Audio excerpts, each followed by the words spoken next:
It was the valley of death for so many Premiership sides last season. Brilliant! Bartlett!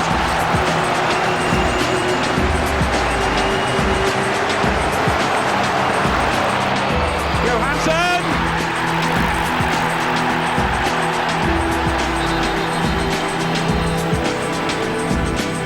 Today, from 10 miles up the River Thames come Fulham, with money to burn and ambition to match. Beautifully brought down by Saha! Fulham's first Premiership goal! Saha!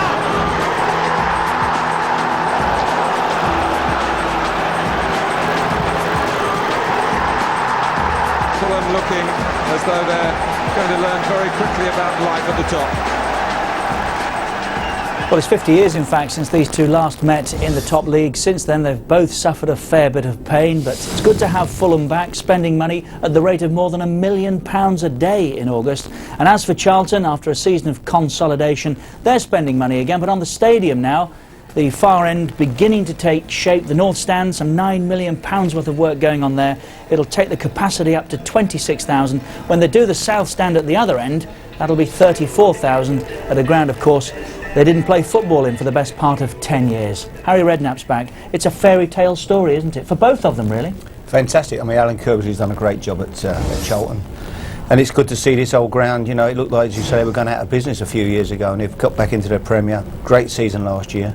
And Fulham, you know, since Takana's gone there, they're playing marvellous football, and they're a team that's going to really, I think, make it a mark on the Premier League this year. This year or in coming years? I think this year. No, I haven't seen them at Old Trafford and watched the game on Sky. You know, they showed enough that day to certainly make us all sit up and think, well, this is going to be a good side. They're going to be exciting. They've spent a fortune. They've got mega money to spend. I mean, if they want players, they're going to go and buy them. And I'm sure they're going to finish up in the top half and maybe pushing for a European place even. Of course, at the back end of last season, they were all talking to Alan Kirby about a vacancy just down the road, but Charlton hung on to their man. And how important was it that they did?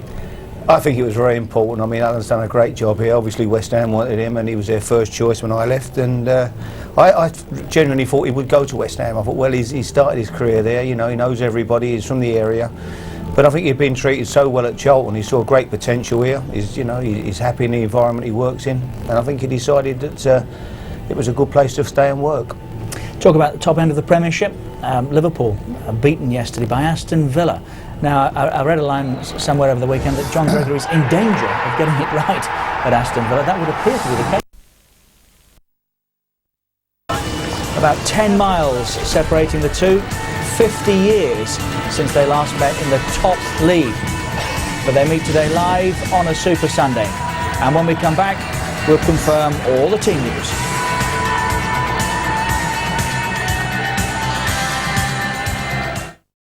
Super Sunday from the Valley. It's football all the way today. 6:30 tonight when we're finished. From Spain, it's Barcelona against Rayo Vallecano. 6:30, Sky Sports 1. And right now, it's interactive, of course, for Sky Digital viewers. It's Charlton against Fulham. And Claire Tomlinson has all the details on the teams. Claire. Well, Richard, Alan Kirby has what can genuinely be described as an injury crisis on his hands. No fewer than 10 first-team players unavailable through injury. Fulham fans also denied by injury. Club record signing Steve Marlett misses out today after picking up an injury in Chile midweek while on international duty with France. Have a look at the teams then. 4 changes for Charlton from the team that beat Ipswich. Richard Rufus, Gavin Peacock and Jonathan Johansson all out with injuries. Andy Todd returns after illness though. Steve Brown and Kevin Lisbie step up from the bench. And some good news in the shape of John Robinson, who's named among the subs after cartilage problems. This is our Fulham lineup. 3 changes for Jean Tigana. Sylvain Legwinski, £3.3 million signing from Bordeaux, makes his first appearance. Kit Symons makes his 100th league appearance for Fulham, and Goldbaeck and Steve Malbranque drop to the bench. Well, it's not just Alan Kiely and Jean Tigana who'll be making pre-match team talks ahead of the game today. Earlier today at a local hotel, I met up with today's match referee, Jeff Winter. He meets up with his officials 4 hours before kick-off to go through their preparations for the day. And part of that, he explained to us how turning professional has affected them. It's a great feeling that we can actually now devote our time to refereeing. In the past we've had to juggle jobs, getting away from work early, or a lot of lads have lost jobs because of football. Now football is our prime concern, so instead of training 7 o'clock in the morning or in the dark at 8 o'clock at night, we can plan our day around our training. We get together on a fortnightly basis where we train together. We're getting expert physical advice, dietary advice, we're working with sports psychologists, and we're also reviewing incidents that have happened in our games to try and, as individuals, learn, but as a collective, to try and get consistency.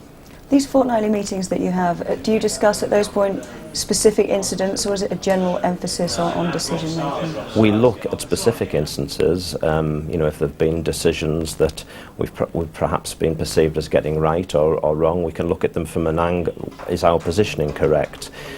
Each referee has a one-to-one with his coach on their particular games, but then if there have been major incidents, then collectively we're going to look at them, because consistency is about me being consistent for 90 minutes, but it's also about 24 of us being consistent across all the games. Does professionalism bring more accountability then? I think so, yes. It's been quite interesting so far this season. I feel there's a slight change in onus. The match officials haven't had so much criticism. A lot of the criticism has been levelled at some things that have actually happened with the players. But yes, we're accountable. If a player gets sent off, no doubt his manager's looking at why and wanting him to improve and change certain habits. It's no different from our side of the game. If we are making mistakes because of position, perhaps, at times our body language isn't as it should be. Perhaps we appear to be aggressive with players, and these are the sort of things that we're looking at to try and improve. And it's encouraging, Harry, that is the case, isn't it? That the referees have decided that maybe the time has come where they need to look more seriously at what their contribution is too. Yeah, for sure. I think what they need to do is look at the videos of the 2 games last week that England played. I thought the refereeing was absolutely fantastic. Common sense, let the game flow, didn't come around waving yellow cards willy-nilly. And I think if they look at that video, the Italian guy and yeah, absolutely top class. Got an air about him. Let the guys, as I say, didn't interfere too often. They knew he was the boss when he had to be, but that's how I like to see a game refereed. I thought he was excellent. So the next time the 24 boys refereeing boys meet, just play the videos. That's what we want you to do, lads. This is how we referee. This is a top man doing the job. But is it a constructive move forward that they are now professional? I use that term loosely because some have still got jobs, in fact. Or does that help? That in fact they now have a kind of distraction almost away from football rather than full-time employment away from football? It should help. I mean, you say they've got more time to devote to just concentrating on their football. But when he talks about consistency, I mean, I don't know if you'll ever get that. We saw in a game yesterday. I don't know whether you'll probably show it later. The 2 goalkeepers, Middlesbrough's game. One gets sent off and the other one doesn't. If you look at the 2 incidents, I watched them carefully this morning. I mean, where's consistency? If one goes, they both got to go. They both brought fellas down. They both had people getting on the goal line to stop the ball if it had gone towards the goal. Yet one goes and the referee doesn't send the other one off. That's total inconsistency. That's something, of course, although we don't have a live game tomorrow night, we do have Monday Night Football, and it's something we'll run past Andy. I know he is puzzled also by that, but I'm quite sure there's a reason for that technically. We're at the Valley with Charlton and Fulham. As Claire mentioned, poor old Charlton with all sorts of problems at the moment. And clubs of this stature, of course, hit all the harder, Harry, when you look at a list like that. There aren't as many personnel about the place to sustain an injury list like that as there are at the bigger clubs. How damaging is a list like that? Oh, he's got some important players missing. Certainly, maybe 4 of them would be in his best 11 for sure. I would think there's 4 there that definitely would play. If you asked him to put his best 11 out, and 4, maybe even 5 would have been in that team. It's an awful lot of players to lose. On the credit side, there are players coming back. Mendonca's been getting some mileage this week, but John Robinson a little bit closer. He is involved today, and he's talking with Jeff Shreves. John Robinson, you're a rare player, Charlton player coming back from injury.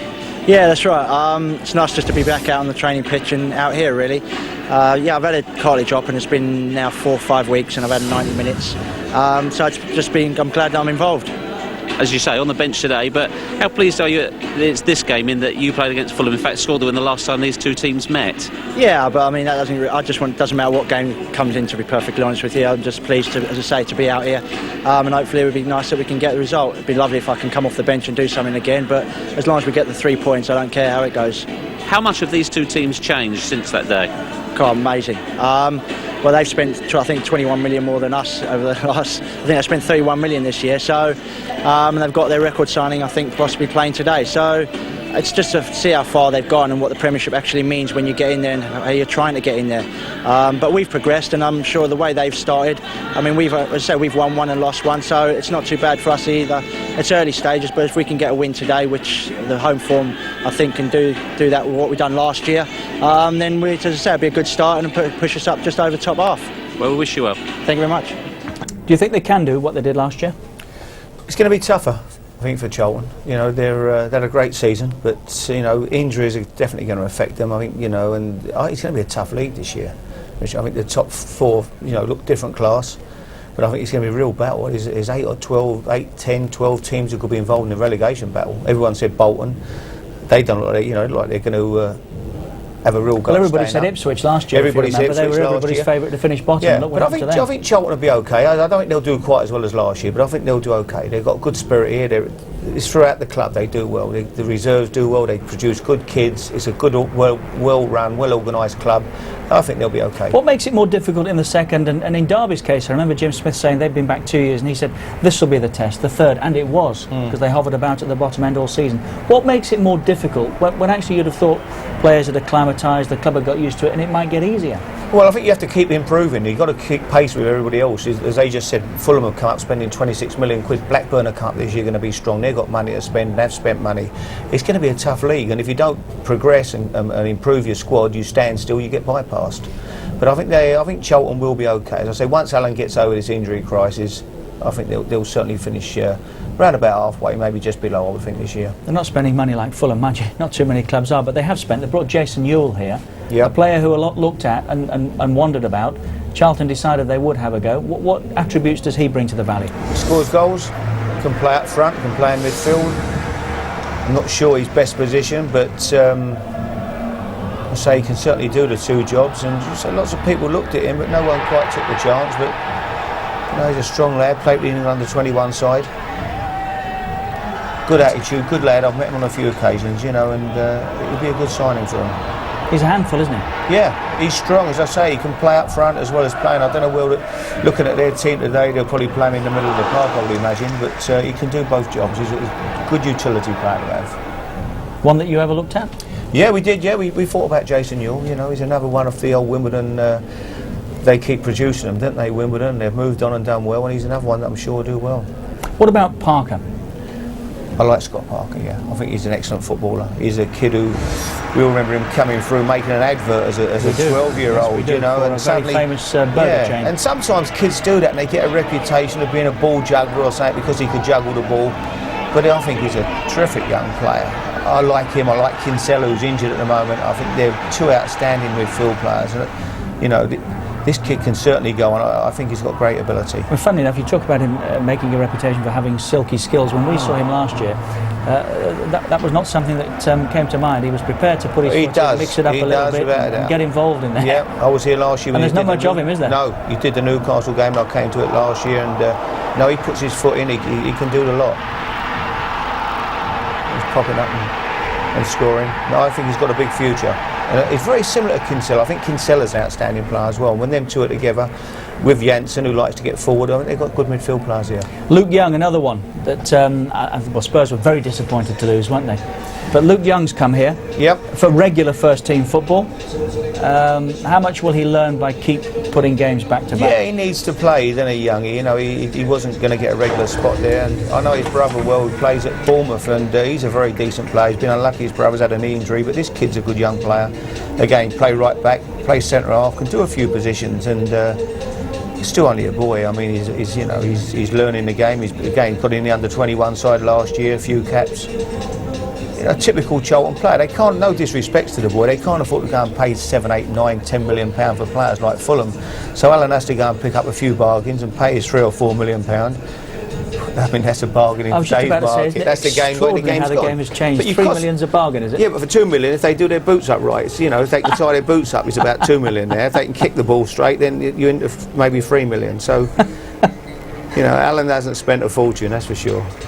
Graham Stuart, who's been here, what, 3-4 seasons now. He's much travelled, very seasoned campaigner. We've seen a couple of youngsters. It's important to have 1 or 2 like this about too, isn't it? Yeah, he came through Chelsea's youth team, went on to Everton.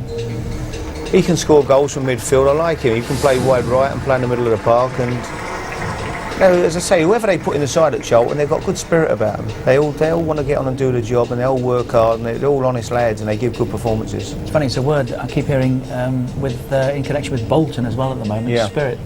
Yeah, you need that. There's no doubt about it. Number 2 or 3 in the top 10 requirements, isn't it? If you haven't got a bit of spirit about the place and everyone's pulling together, you know, and they all want to work for each other, it's a problem. But Charlton definitely have that in abundance. Also says a lot for Charlton that they're producing internationals, and a fair few as well. Not least Chris Powell here, who I think was surprised. A surprise international. When he got the call up, but he nevertheless has, to his credit now, sustained. Yeah, I mean, I looked at him when he was at Southend, to be truthful, and I should have took him from there. Phil Holder, who was the assistant at Southend at the time, worked with Peter Taylor, and he said to me, listen, he said, this boy's a good player. He said he could play higher than Southend. You know, you want to come and take him. Didn't take him, but wish we had. But to get in the England team, I mean, what a fantastic achievement. Gives every kid that belief that don't give up. You know, you can get there in the end if you keep working at it, and he's made it. It's brilliant for him. Very eloquent character as well, isn't he? Nice lad. You know, started at Crystal Palace, came through their youth policy at the Palace as a kid at 15, and saw him play as a 15-year-old. And he's gone on. It's a great career. Derby sold him to Charlton, I think, about £700,000. So and he was could have another been bargain forgiven for them thinking, well, that's it then. I've had my chance. Yeah, another bargain. 700 grand. What a bargain, Alan's.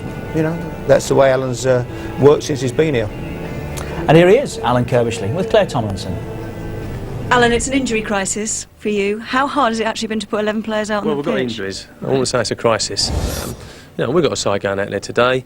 You know, we have got players missing, but we've spoken enough about that, I think. We've just got to get on with it. And, you know, the only complaint I've got is that they've all come at once. You know, everyone gets injuries, but we've got a lot at once early on in the season. We've just got to get on with it.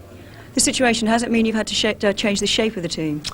I've had to change it somewhat, but we've been used to drifting in from 4-4-2 or 3 at the back and 5 in midfield, whatever you want to call it. But you know, once the game starts, I don't really know what shape people are playing. You know, I watched the game yesterday, and you couldn't tell me what Chelsea and Arsenal were playing half the time.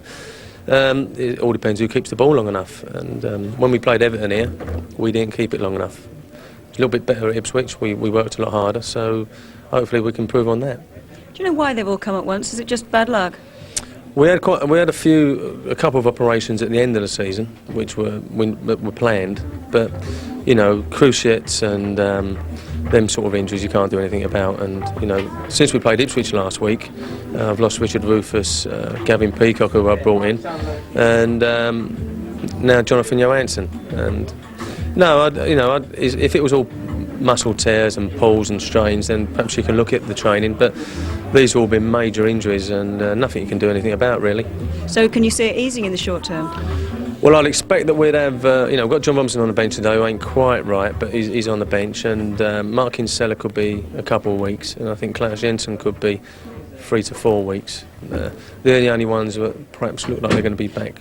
And Gavin Peacock, who could be 3 weeks. But they're the ones that look. The other ones long term, I mean, Kishichev, Christmas, Svensson, perhaps Christmas, and obviously Rufus just after Christmas. It's Fulham today. How impressed have you been with the way they've adjusted to life in the Premiership? I only saw them a couple of times last year. Obviously, I was flying last year, and then I saw them against Sunderland, first home game, and they played very well. They play a certain way, and you know, it's hard to cope with if they get on top. But as I just said to the players, you know, it's who's got the ball. If we can get it and keep it long enough, then they'll have a problem with the way we're going to play. But I don't think Fulham care too much about the other team. They just get on with what they do, and I think they've shown already that they're going to be a handful. Thanks, Alan. Thank you. Of course, you should mention Rufus, really. Losing Rufus, that's a big blow, isn't it? Massive blow. I mean, he's important to him. He's got pace. they're not over blessed with pace really at the back. I don't think Todd's got pace and he's playing today, but he's a big player, Rufus. But Alan didn't complain too much. I mean, he's a sensible lad. I've known him for years, Alan. Great character. What's he making reference to there when he talks about? I don't know. I went to see Chelsea and Arsenal. I wasn't sure what formation they were playing. Is he trying not to give away anything about his team today, or does he have a make? No, I think he's saying, you know, when you got the ball, you get lots of movement in a game now, and people pop up in all kinds of positions. You know, there's lots of interchange in the positions in the game, and it's hard to sometimes tie down exactly how a team is playing. Too much emphasis is put on systems and play and net coach. It's all about having good players who pass the ball to their own team more than they pass to the other team. It's not that difficult a game. It's lovely to hear somebody say that, isn't it? A Super Sunday with Charlton and Fulham. When we come back, we'll be talking about the fairy tale that is Fulham, almost out of existence. And the last time we saw them, they gave Manchester United a real run for their money. It's contrasting styles. I think Alan needs to get after Fulham. I think you have to go and press them high up the pitch. I don't think you want to sit off and let them start to dictate the pace of the game. They'll pass it from the back and they'll play. I think Alan will get amongst them today. He'll say, listen, let's go and rattle a few of them and get and work them. Don't let them settle. And Fulham, you know, if you let them play, as I say, can give you real problems. And they did play, didn't they, in fairness, at Old Trafford? Oh, they did. They came and played, yeah. We're going to enjoy it. But Alan's got that problem, you know, how he pushes up the pitch because the pace with the ball behind. I don't think you can get caught behind with it. I think you're going to have to drop them, let them have the space in front rather than pushing holding too high a line where Saha and Bow and Morte are going to do you for pacing behind. You don't want to leave a lot of grass behind. You've got to make sure that you don't let them get behind you, that front two. Did this game get a mention in your Racing Post column? It did, yeah. I gave Fulham was my banker of the weekend. So your banker? My banker. So have your life on Charlton, anyone who's still going to get a bet on. That's how good a judge I am. It's a long time since they met, some 50 years, as I've said, in the top league. So again, as was the case the other night, I'm not quite sure, can't remember the game now, but I said to Andy, not sure these stats mean a great deal, but 50 years since their last meeting in the top league, 2 years since they last met in the first division then. Charlton won that game by 1-0 here. And here's your odds, Harry. Banker, you said. 6-4. Yeah, it'd be a tight game. You know, I think it'd be a close game. But I would favour Fulham. You know, I'm looking forward to seeing Fulham play. I saw them on the box against Man United. I'm looking forward to actually sitting here and watching them play live, and it'd be interesting. Do you think they change a great deal, or is it the same home and away from them? They'll play the same. They'll pass that ball. They'll get hold of it and they'll pass it. But look how he's improved people. Rufus Brevett, QPR. You know, no disrespect to the kid, cost a couple of $100,000, I think. I watched him play last year. He played with all the confidence in the world. He passes the ball. If you instill that into people and make them believe they can really do it, anyone can do it, and they've done that. And that's what Tigana's done with Fulham. Can they pass their way through a season like that? Yeah, they won't change. I wouldn't. It gets a little bit sticky. Yeah, I wouldn't see him changing. I think they'll keep playing. I don't think he'll change the way he plays. That is how he believes the game should be played. If you've got strong beliefs, you can't keep chopping and changing anyway. If you think that's how it should be played, that's what he'll stick with. He'll get them passing the ball. And what difference does that make to a player when a manager says, hey, you know, I've got a great belief in you, I know you've got plenty of opportunity to express, just go and do it? Richard, I don't care what job you do your job. If your governor or whatever comes up to you and says, hey, you're doing a great job, Richard, you've been fantastic, good programme, we all love it. We all need a pat on the back. If you're a manager, you need a pat on the back from the chairman to tell you you're doing a good job. If you're a player, if you're the groundsman, you need the manager to tell you the pitch is fantastic. Whoever you are in life, you need that little bit of confidence, and if you can instill that into players, then you can improve people's performances 1,000,000%. Quick word with Chris Powell, who's on the pitch, and talking to Claire. Chris, the London Broncos played on the pitch last night. How's it stood up to it? It's not too bad. Obviously, the ground staff have worked overnight and early this morning, and hopefully it'll play well for us, and we'll get the positive result we want. Some new faces, how have they settled in? Yeah, very well. I mean, Luke Young and Jason Euell, we haven't had a settled side as such, but they've both shown their qualities so far. It's very early days, they're still settling in, but they're doing very well. And new boys, of course, your opponents today. What are you expecting from Fulham? Well, it's going to be a hard game. You know, they were champions last year and we were the year before. And they've got a very good passing style, and, you know, it'll be a hard game, but hopefully we'll come out on top. Thanks for talking to us. Cheers, Claire. Charlton against Fulham then. We're at the Valley. Harry's thoughts later. Right now, let's join our match commentators Andy Gray and Martin Tyler. Yes, hearing from Chris Powell there, Richard, we should also mention Colin Powell, the groundsman here, who has, as Chris was saying, been up virtually all night trying to get rid of the scars of the last rugby league game here, we understand, and get a playing surface. If you get the playing surface too good when you're playing Fulham, of course it could be a problem, Andy. Well, it could be. I'm looking forward to seeing them very much indeed, Martin. They gave us a little taster the opening day of the season up at Old Trafford, what they're capable of at the very biggest stage. Can they come here to a less fashionable club, smaller ground, maybe more expectation, and deliver? I think, like Harry, I'm really looking forward to seeing them play. But I'm also, in all honesty, looking forward to see Charlton play. Their home form last year was excellent. It was the real basis of them staying in the league and improving last year. And I know they've got a lot of injuries, but it'll be interesting to see how they cope today as well. Yes, we had to wait a while for confirmation of the Charlton team, and it was typical of their current luck that in the last minute of Friday's training session they picked up yet another injury to a key player when Jonathan Johansson damaged an ankle. One of 6 internationals unavailable to Alan Kirbishley today, plus the club's most important defender, Richard Rufus. It's a case of fitting in who's fit. Andy Todd, who asked for a transfer last month, comes in for the first time this season. That spectacular winner at Ipswich has earned Kevin Lisbie a starting spot in attack, and Sean Bartlett is back to bring some experience to that department. And those 2 major summer purchases both play: Luke Young from Spurs and Jason Euell, the record signing from Wimbledon. But Fulham's own record signing misses out on a debut today. Steve Marley from Lyon has a knee problem. Another Frenchman, Alain Gomard, is also out, so Kit Symons joins fellow Welshman Andy Melville in the centre of the defence.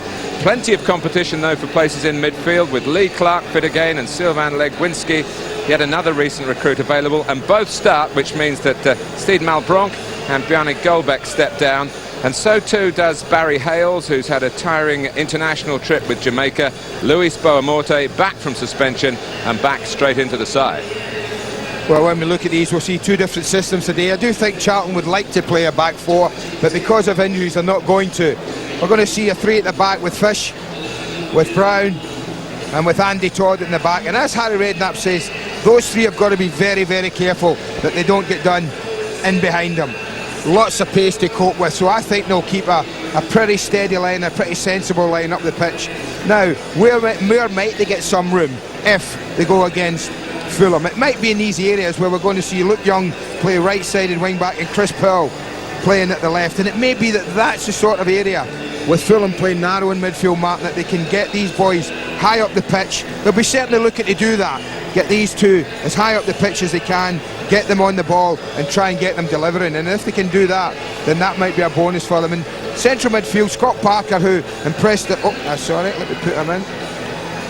Scott Parker, who impressed me an awful lot last year, will play in the centre of midfield alongside the very experienced Graham Stuart. But it may be just ahead of that where they're hoping to spring a goal or 2 from, in Jason Euell, who'll play just off the front, just between the front 2 and the midfield 2. Now, if he plays as a front man, is getting more of the ball up there, then that'll be a good thing for Alan Kirbishley. If he's having to drop deep, then that maybe suggests that Fulham are dominating the game. And then up front, the 2 front men will be Bartlett and Lisbie. Both got pace, both got power, and both can be a threat if they want to be. Now up against that, will we see anything different from Fulham that we saw at Old Trafford? I tend to think not. The back 4 were neat and tidy at Old Trafford. They kept a good, sensible line, Martin. The 2 centre-backs, I'm still worried about pace there, but I do think they'll keep a sensible line and they won't get caught too much in behind. But it's the quartet of midfield players. If these 4 dominate the game, then Charlton may change their formation, their system. And that 4 are going to be Sean Davis, who is an excellent player. He's getting better and better as it goes on. The new guy, the Sylvain Legwinski, that be right? Yeah. Playing narrow on the right side, and John Collins narrow on the left. Now, if these 3 get the ball, you can see there might be a problem. 3v2 in that midfield, and that's why I wonder about Jason Euell, whether he'll have to come back and cope with one of these 3. And then Lee Clark, known as Jigsaw up at Newcastle, because he went to pieces in the box. But he scored lots of goals last year. In Division 1, yeah. And then on that confidence, he's been used as a focal point of this little diamond that works extremely well when given time. So that's an area that Charlton will concentrate on, because they must stop the service going up to Boa-Morte and Saha, because whether they get in behind Martin doesn't matter for me, because they can get it to feet, turn and still destroy you by going at you. I think it's a fascinating game ahead of us. Fascinating tactically, systems and good players all over. Yes, I think it's fair, Andy, to say that Charlton aren't 100% sure of going all the way through this game with the system with which they're about to start it. But considering the proximity geographically, Charlton and Fulham have seen relatively little of each other down the years. It's only their second season in the same division since the mid-80s. Only their 7th meeting in the top flight of English football. And the last of the previous 6, as Richard mentioned, was 50 years ago. But both have shown that there is more to Premiership life in the capital than just the traditional strongholds of Arsenal and Tottenham and Chelsea and West Ham United. Charlton made a real mark last season, and they will be hoping to build on that.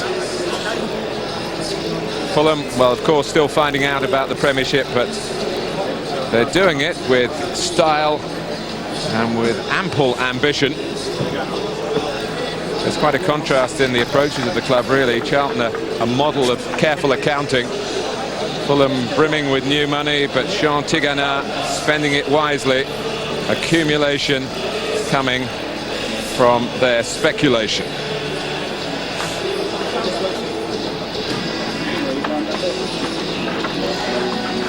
If Charlton win, they'll go into 7th spot tonight. A Fulham victory will take them to the heady heights of 5th in the Premiership.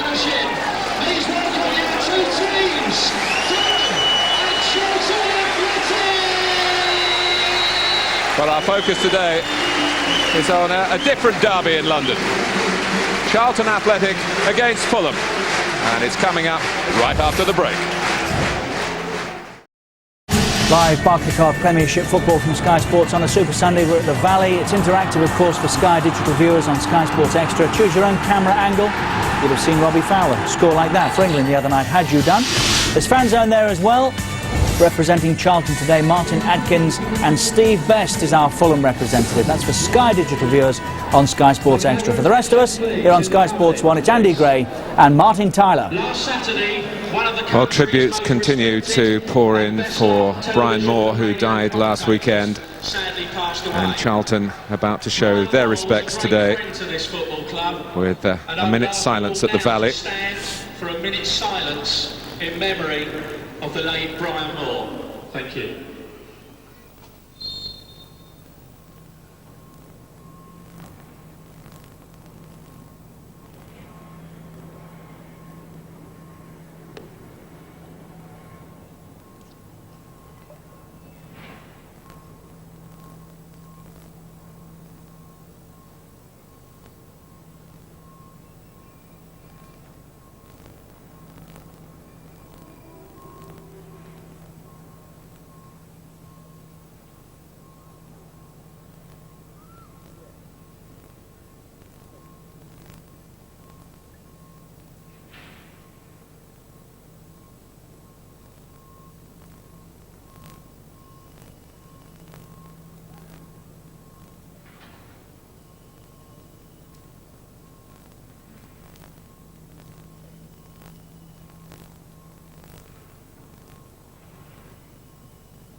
Well, although Brian Moore's team was Gillingham, he always had a soft spot for Charlton Athletic, and there are plenty of people here who realise that. Well, the buzz around English football last week also included the under-21s. Charlton's Scott Parker and Fulham's Sean Davis were midfield allies then. It's confrontation against each other now.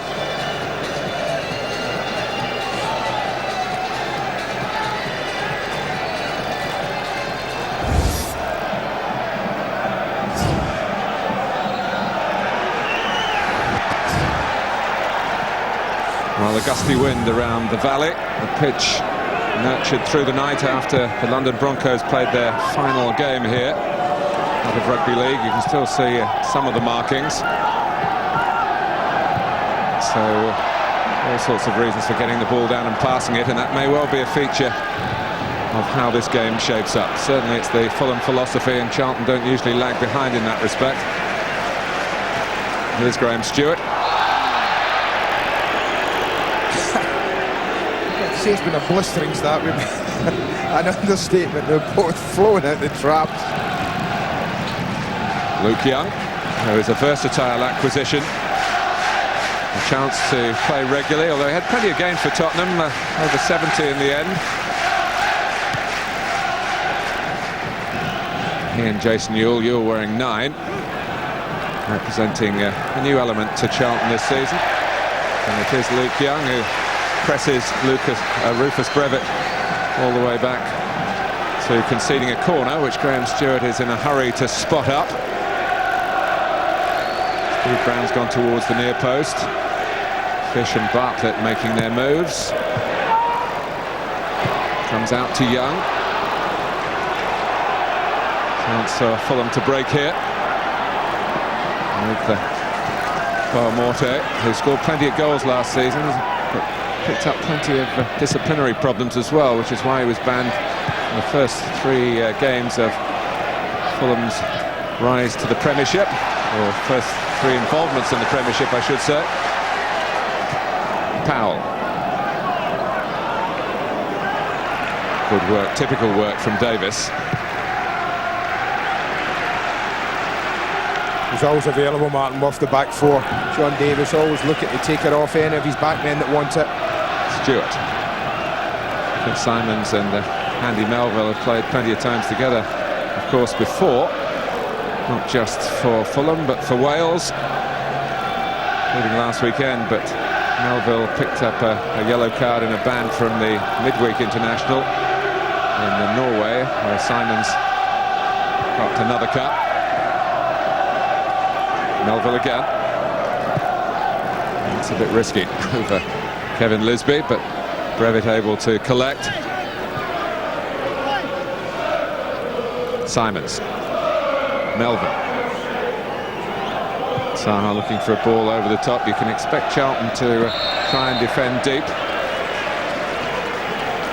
Here's the subject of our player cam for Sky digital viewers on Channel 404, the Premiership Player of the Month for the first month of this season.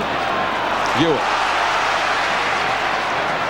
Lisbie, Charlton's match winner at Ipswich in their 2nd game. That was 15 days ago, and some of the Charlton players telling me they feel as though the season's beginning all over again. I feel like that myself. Powell, who didn't feature in the last England squad in those 2 games in Munich and St James's Park. Here's Dean Kiely, who missed the last few months of last season through injury, but very much fit and raring to go for this campaign. Finnan. Deflect from Clark. And Legwinski. And a challenge with Graham Stuart. And a foul by Graham Stuart. Fulham with the free kick. On from Brevett. The flag has gone up, the ball has gone out. Stopped Clark in his tracks. Well, we wondered if teams would get possession of the ball, would they be given time to pass it? Neither team showing that. They're working as hard without the ball in the early minutes as they are with it. Well, they're bursting to play again in the Premiership after the international break. Fulham did fit in a friendly fixture last weekend against Monaco. The match they won against the French club. Jeff Winter's the referee today. And he's given Charlton the free kick, which Stuart takes quickly. Parker. Here's Powell. Parker's gone on the outside. Powell used him as a decoy. And it's bounced away from Luke Young.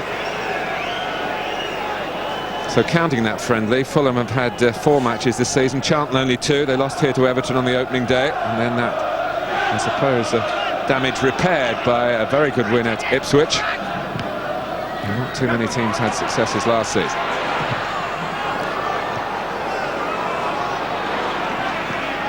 but they'll be wanting to give the fans something today, Martin, after losing to Everton opening day. Play pulled back for a late challenge by Mark Fish. Steve Marley is here, the new Fulham forward, 11.5 million from Lyon, French international. It was hurt, actually playing for France last weekend.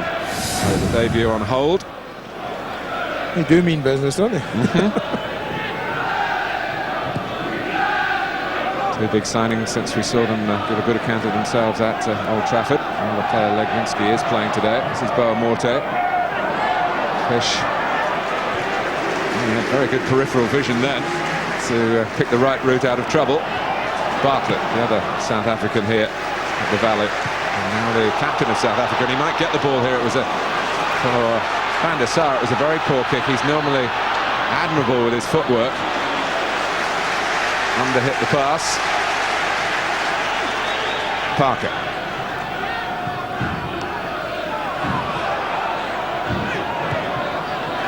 Brevett, who's got his place back. He missed the match at Manchester with a suspension, another carryover from last season. John Harley, the signing from Chelsea, fitted in, but Brevett's got back in the team. There's good competition for places building up for the club from Craven Cottage. Different for Charlton at the moment. If you're fit, you're in. Stuart. Well, unlucky. You can't always predict goals in football, but I certainly get the feeling today that they're going to try and go forward, both teams, right on the front foot from the first whistle. I think there'll be chances.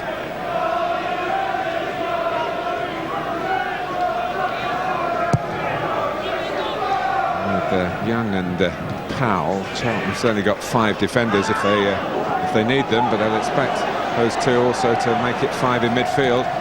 And they've got possession at the moment. It's Fulham on the ball, and if you give the ball to Fulham, it can be a long time coming back to you. Davis, Clark, Collins for Legwinski, not quite. But Saha is backing up the play and getting within range. And pressing Powell. The goalkeeper's a bit uncertain. It started to come out thinking he might be involved, and Chris Powell regained command. A little warning there. Lovely football from Fulham.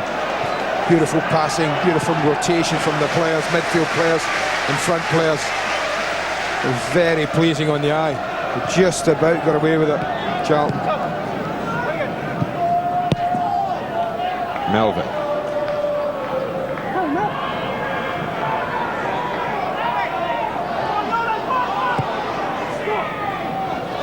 Misjudged by Fish, but the security there of an extra centre-back in Steve Brown, his 12th season at the club for number 12. You might need him occasionally. There is a genuine threat with the running ability of the front two. They've got excellent movement. Since that 3-2 defeat at Manchester United, they've beaten Sunderland, have Fulham, and been held at home by Derby County.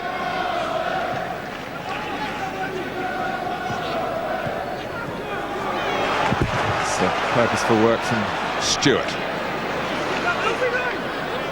Lisbie.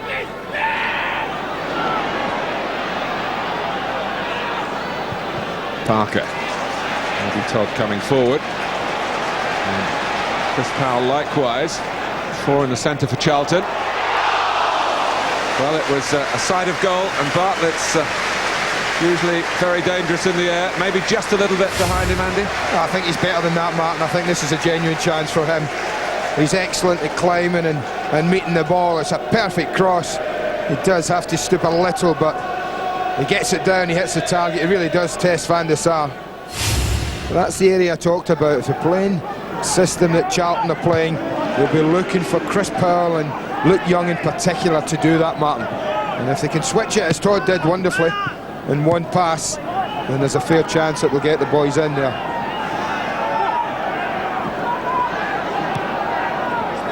Holding a line as far up as they dare, Charlton, as Fulham keep the ball.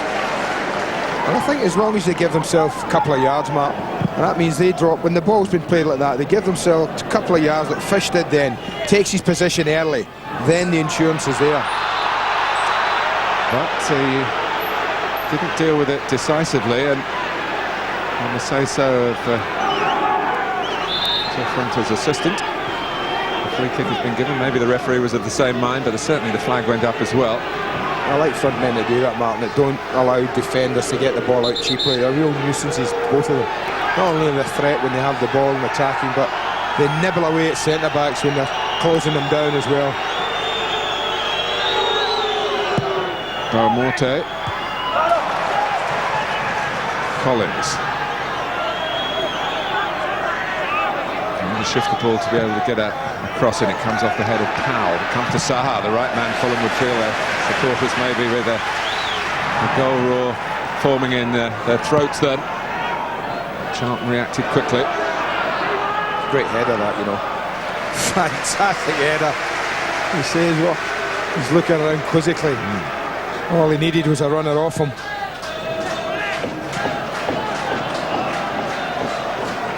Brevett.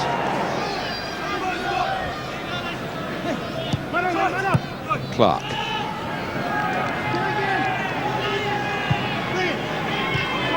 The likes of Symons and Brevett, of course, have played in the Premiership before at other clubs. In Melville.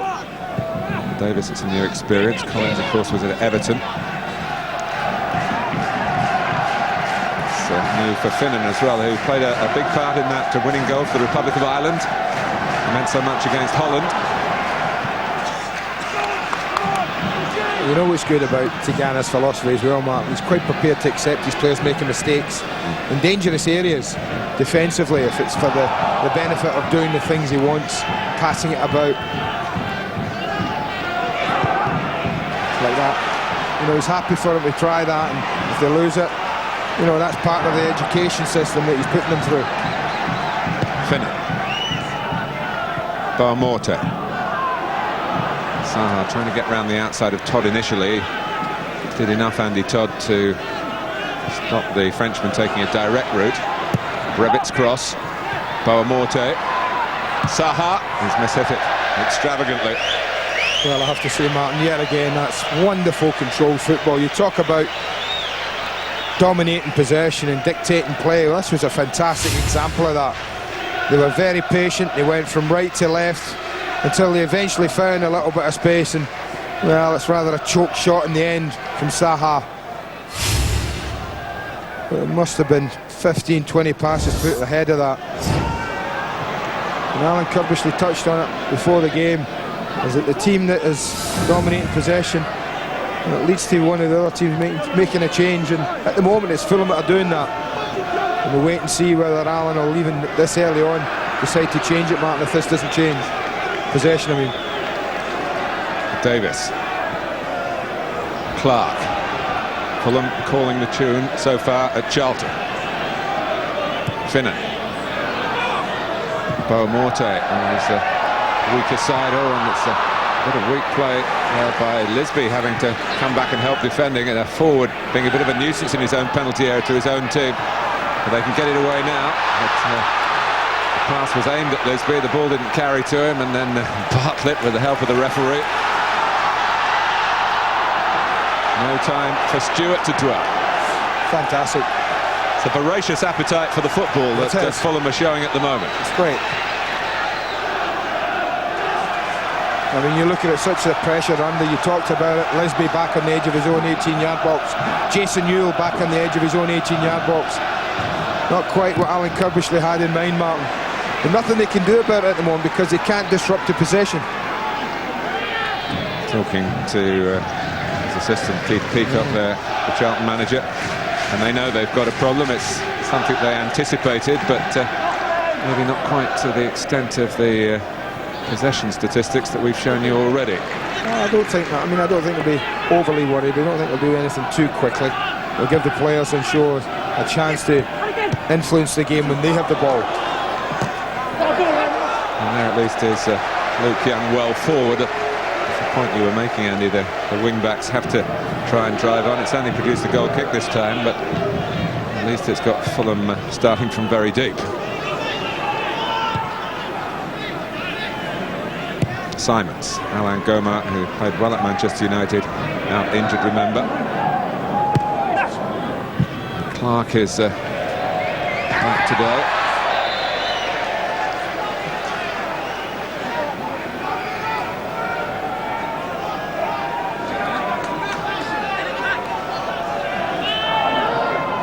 Finnan.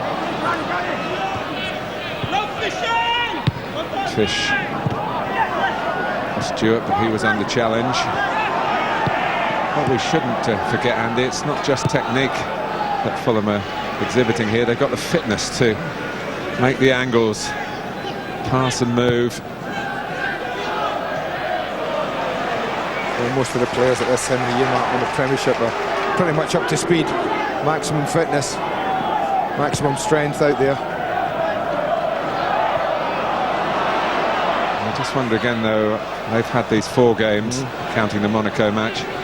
Charlton didn't risk a friendly last weekend because they couldn't afford to pick up any more injuries. They probably would have liked to. They would have done, definitely. They would have liked to. You know, just to get a game in, because although they won at Ipswich, it was very much a dogged performance from them. Soaked up a lot of pressure and nicked it with a wonderful goal. Clark beckoning Finnan into the space where he played the ball.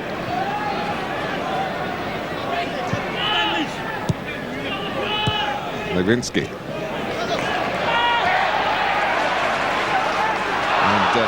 Powell caught out in the end, and Clark possibly didn't look for the cross, or maybe just anticipated that some of his teammates would be in there, rather like that moment with Saha and the header that dropped.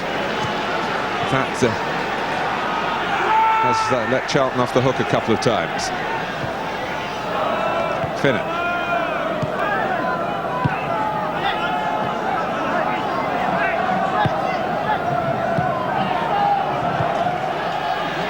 Symons.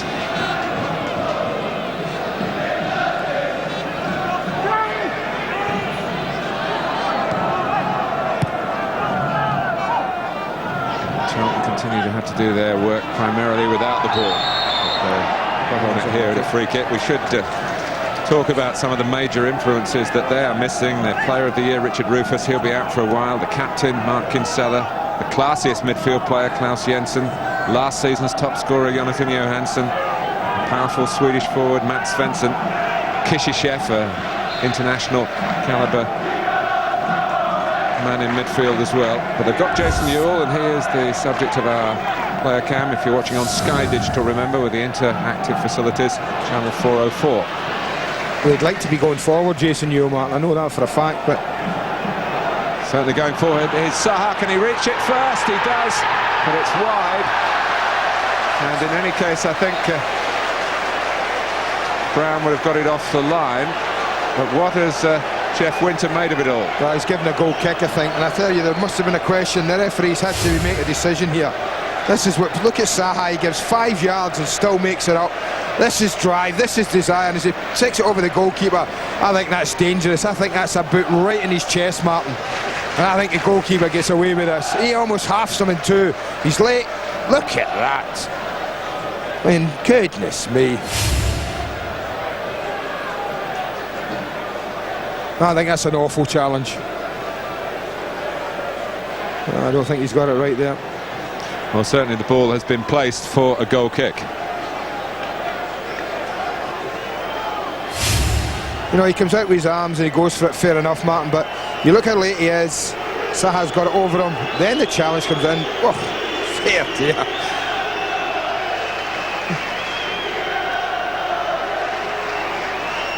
Lucky boy. Well, lucky in that he might not be too seriously hurt, but unlucky in that the decision has gone against Fulham. He's asking the question, isn't he? Can't believe it. The fourth official, Paul Durkin. Did he play in that game with that German keeper? Was it against France? Flattened that geese on the edge of the box. World Cup semi-final, 1982. Did he play? Yes. My goodness, Andy, where did you pull that out of? It's working with you, mate. Harold Tony Schumacher was the goalkeeper. Who was the French player? Patrick Battiston. Well done, mate.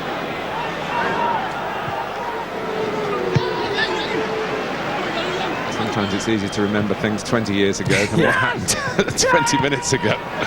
Here's Lisbie.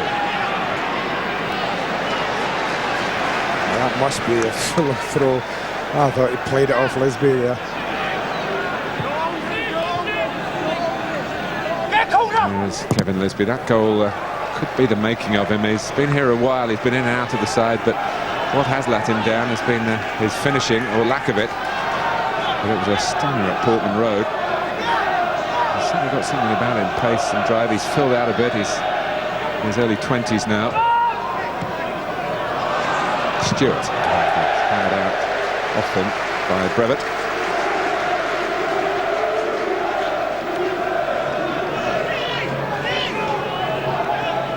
Fulham looking for a first today. They've never beaten Charlton in the top division. It's only a matter of 6 matches.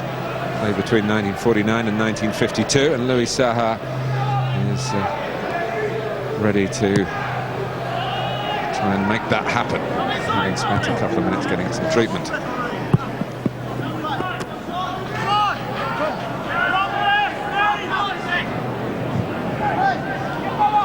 Morte.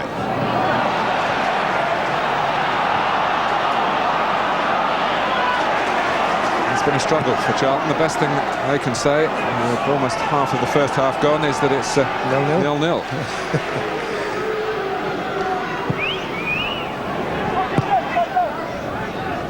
Melville.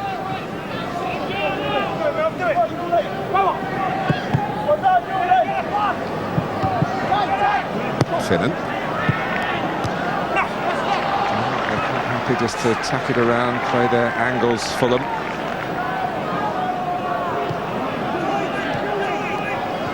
What I like about them as well, Mark, they're happy to play a ball into someone who's got a player right beside him or is tightly marked.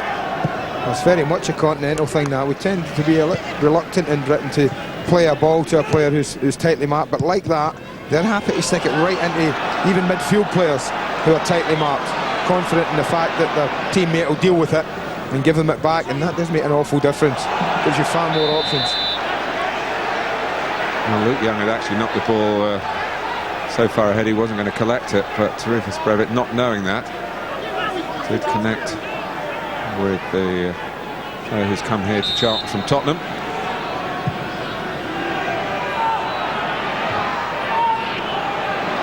Hesitation between Legwinski and Davis. Fulham survived that. Charlton have had the header, of course, from Bartlett. But they've fashioned nothing else. Collins.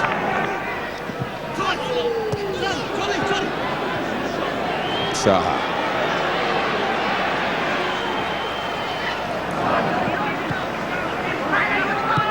There's an outlet with Finnan. And also when they have it in this sort of position, Brevett on the opposite flank. Well, there's a lot of kids watching this because this is a fantastic example at times of pass and move. An awful lot of people pass the ball, Mark, and watch the pass and admire it. You watch these players here, the white shirt pops it to someone and they're immediately given another angle to offer themselves up again. This doesn't just happen. I think that one's definitely down because he must be slightly worried now. As you say, a quarter of the game gone. And he's picked Keith Peacock's brains, and now it's Mervyn Day. So he must be reluctant to take one out the back. I thought you playing 3 centre-backs because the threat of Morte and Saha has already been seen. And therefore he must be thinking, well, what can I do ahead of that to help the lads in midfield? Because I said if they boss the midfield, Fulham, and they get the ball down and pass it, then you can be running about without it for a long time. Clark. I'll tell you who I feel sorry for, Jason Euell, because he's obviously got some instructions to support off the front. They're just not getting the ball up there, and he's on the ball here, but his involvement has been minimal to this point, trying to play to instructions. He's ahead of Parker. This looks a bit more promising for Charlton. Dink pass from Fish that almost got Parker in.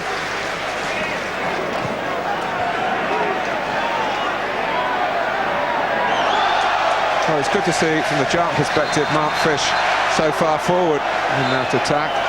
And maybe, Andy, that's one thing Charlton can do, is when they do get the ball, is to just try and push on with a bit more purpose. I think they're always worried at the back, though, centre-backs in particular, about the threat of leaving gaps there. By Morte, Brevett, Clark. Finnan will collect this one. Saha's gone to the right, but no one's picked up Legwinski. Worth it.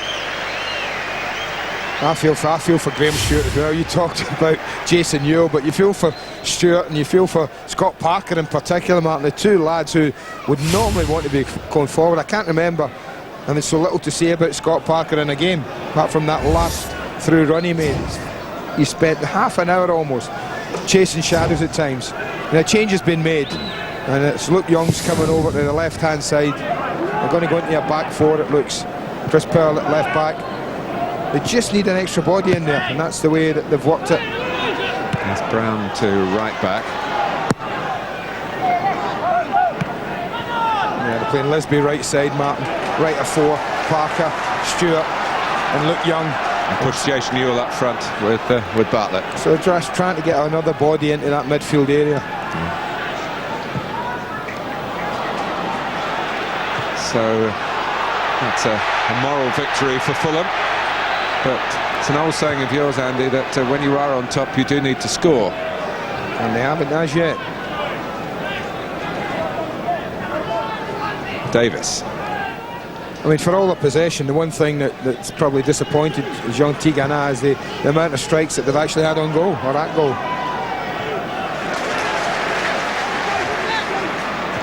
Well, the real chance was when Dean Kiely carved into Louis Saha. He's on the ground here and nothing going his way either. Saha then. Euell. Young started on the right, now on the left.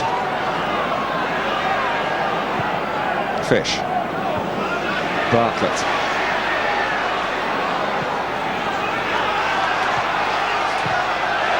Well, the crowd enjoyed that because they saw a bit more pressing further forward from Charlton. It forced a miss kick from Melville.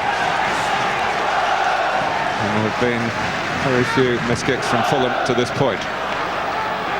Powell.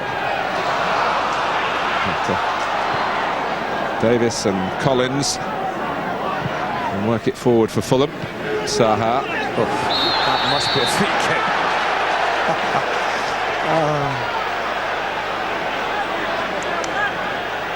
Just a calming word from Jeff Winter to Steve Brown.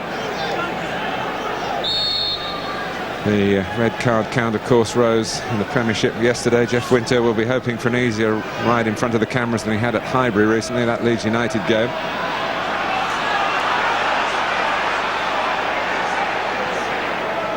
Clark. Davis. Reflect from Legwinski.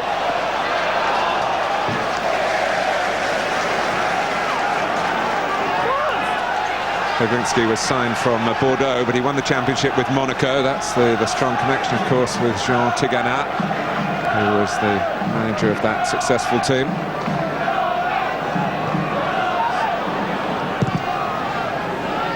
His kick's gone straight to Collins. Also the Monaco connection. Saha. Still Louis Saha. Fish got it at the second attempt, still on the way back. And then he's caught by Morte, who tried to offer the hand of apology. It was accidental as much as anything you felt there, just a tangling of legs. But Louis Morte, who lost his cool a few too many times last season, perhaps trying to turn over a new leaf.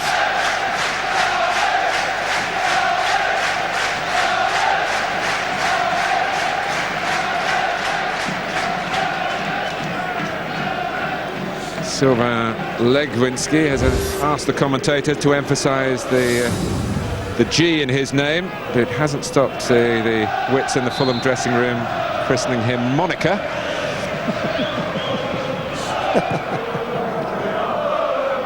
Andy Andy Gray's got the gag. I don't know how apparent it is, but I'm sure many of you I've worked for you a long time, so I know your sense of humour. No, it's the Fulham sense of humour. We better call him the man from Monaco, I think. Fish. Brown. Back goes Finnan.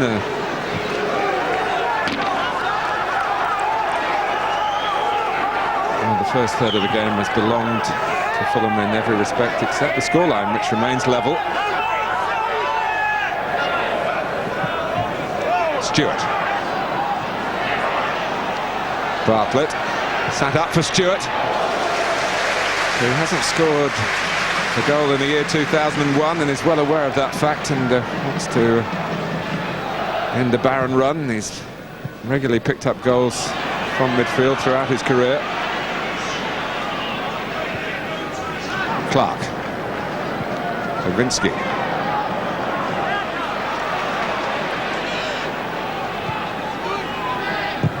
Brown.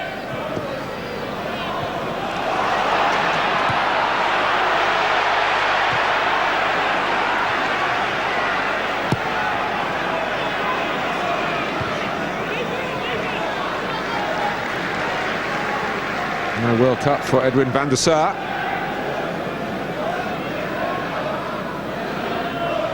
After seeing the way Holland played against England, Andy, it's a bit of a surprise, isn't it? Very much so. I think there's a few of the big nations were very pleased about that. They must surely have been regarded as a threat next year. And the Dutchmen, of course, in the Premiership, the club managers will be hoping that they'll take their disappointment out of their systems quickly and get down to full concentration for league football. Euell. Good strong work by Legwinski. That's typical of the pedigree he's brought to Fulham in his career in France. It's a chance to keep Fulham going, but Jeff Winter blew for the free kick. Saha, it was taken very quickly. Clark. Finnan. Collins. Didn't quite stride on to where he could have let fly with his left foot. Brevett does. Just didn't get out his feet far enough, did he, John Collins? The way he just dropped his shoulder was fantastic. I think it was Scott Parker, he just left absolutely miles behind, but he didn't quite get out his feet to strike. That's a great challenge by Brown. Not much support at the moment for Bartlett, but it's arriving. Euell. And Young as well, and Stuart, and Powell. Early cross from Chris Powell, and a very good one. Own goal by Melville. Smash and grab for Charlton. Well, can you believe football? That's why we love it so much. You just do not know. You can dominate possession, but if you don't make it count, this is what happens. It's a wonderful deep cross from Chris Powell. You would want Bartlett on the end of it. He does the right thing. He knows he can't score from there. So what does he do? I'll knock it back across. I'll take a chance that, well, if one of my mates doesn't get on the end of it, I'll get lucky. And get lucky he does.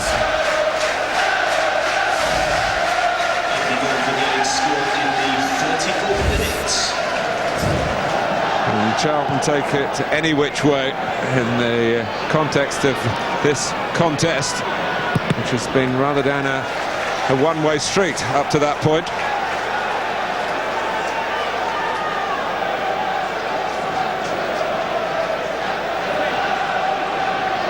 And it hasn't wiped away the frowns on the Charlton bench, but there will be extra ones on Fulham faces.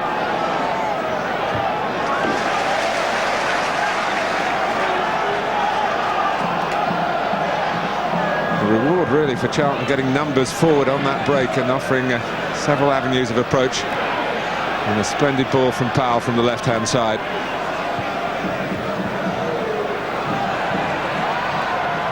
Colin.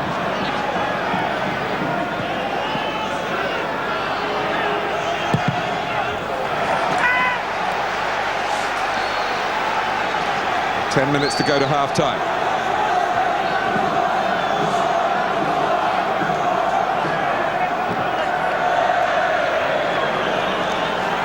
A deja vu for Andy Melville, who also scored for Charlton in Fulham's colours in Division 1 a couple of years ago.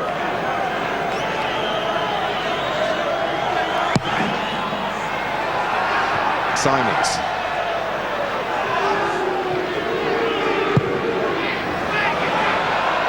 Kiely opts to punch. And got a good left hook on the ball. Well, if you're going to punch, that's a good example of where to put it.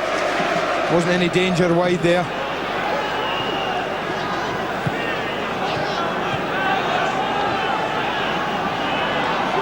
Davis.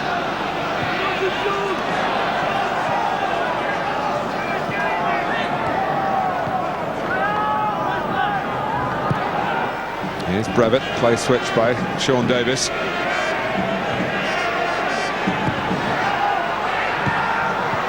It's a good header by Legwinski and a scrambling save by Kiely. Well, that's better. But at times, maybe take one pass too many, Fulham, when they're looking to get in, but not this time. Brevett quickly delivered. And I tell you, that's a decent header from that kind of distance.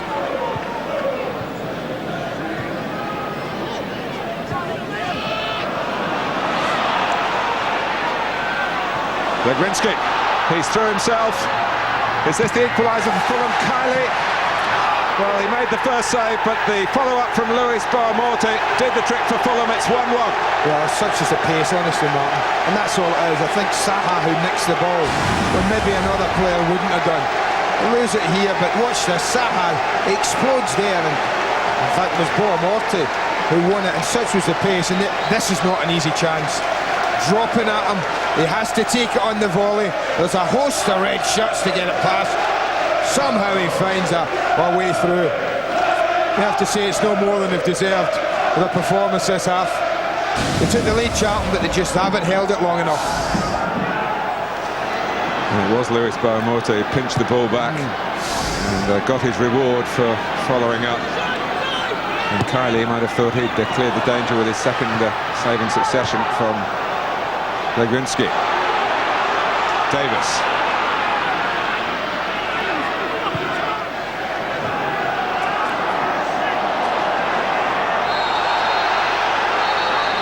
And the free kick taken a bit too quickly. Jeff Winter wanted to make a point to Graham Stuart.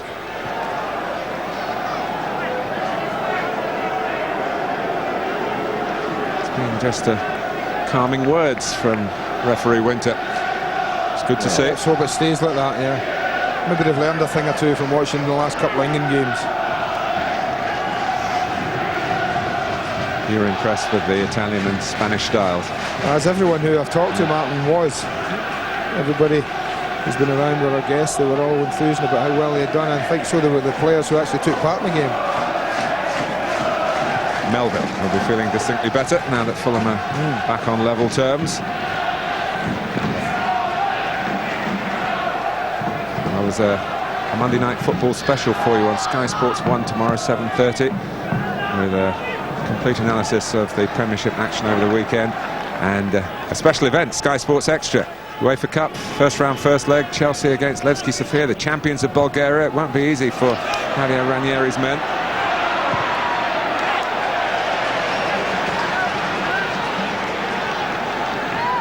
Not easy here for Charlton Athletic.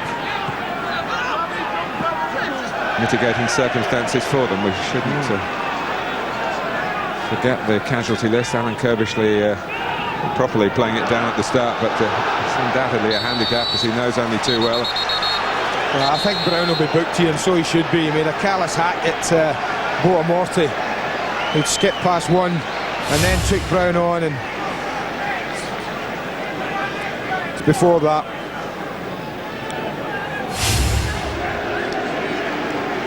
so it is the card, and Steve Brown can't complain. 5 minutes to go to half-time. The nature of the first half not really reflected by what's up in the top left of your screen, the 1-1 scoreline. Have been the bosses at the Valley. They've had to come from behind.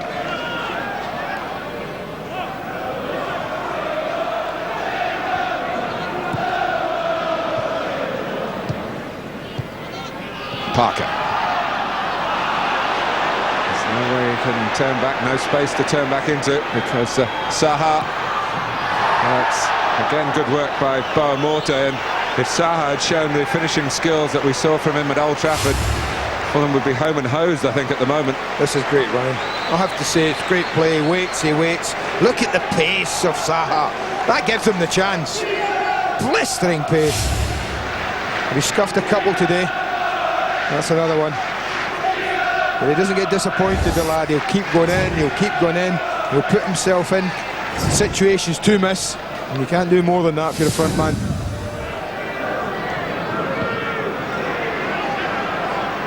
Bartlett trying to angle it to Lisbie.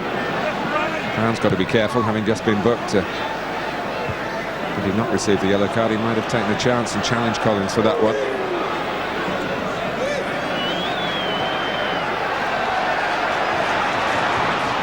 Goes Saha, but they don't lose possession for long, Fulham. Charlton just can't keep the ball. And that really is meant as a compliment to their opponents. Well, that is a compliment to their opponents. That's exactly what it is, Mark. Finnan. Again, Morte involved. It's been an impressive return for him. Oh, and Finnan! Everything but the finish.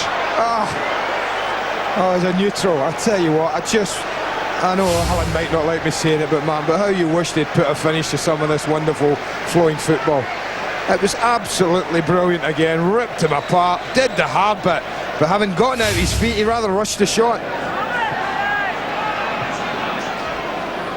Well, it's the type of football that Alan Kirbishley would like to see from his team. He's a connoisseur, but he's hoping, the Charlton manager, that his side can at least hang on to parity till half-time. Well, the two totally different dressing rooms at half-time, Mark. There'll be one that will be full of activity and chatter about what we can do to stop this, to get back in the game, to stop all this pressure we're under, and another saying, same again, but we must put a finishing touch on some of this football.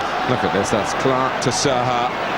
4 forward for Fulham, the ball's on for Legwinski, and in goes Morte. Somehow Charlton survived that. Back to Saha again. This is Clark. And Andy Todd gets in the way. This is scintillating play from Fulham. Well, I thought it might be a game pleasing on the eye, and it's certainly been all of that. Fulham have been fantastic, I have to say.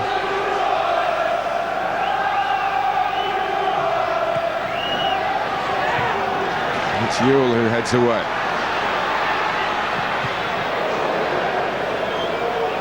Symons trying to get underneath this one for Fulham.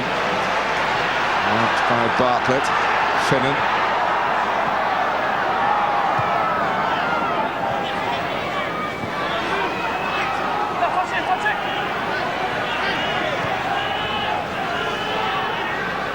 Morte.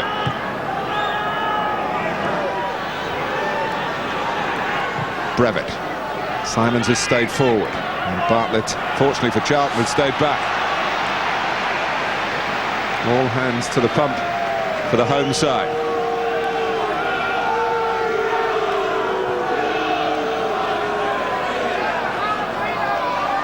Well, Alan Kirbishley will be hoping that that board doesn't say too many minutes, Martin, when it goes up.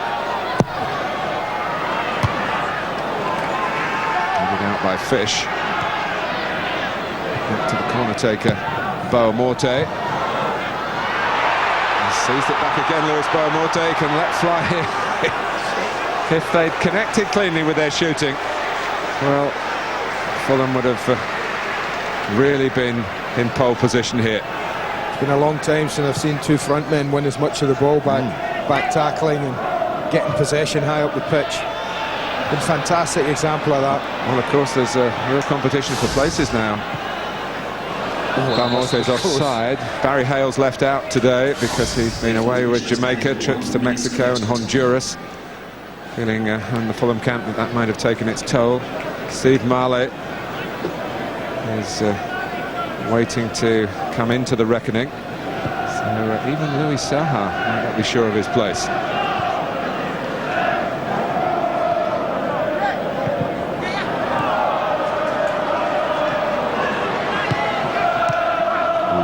Bartlett, I don't think there was anything malicious about it. There was a bit of a twist as Finnan went down. Luckily for Fulham, he's picked himself up. Young.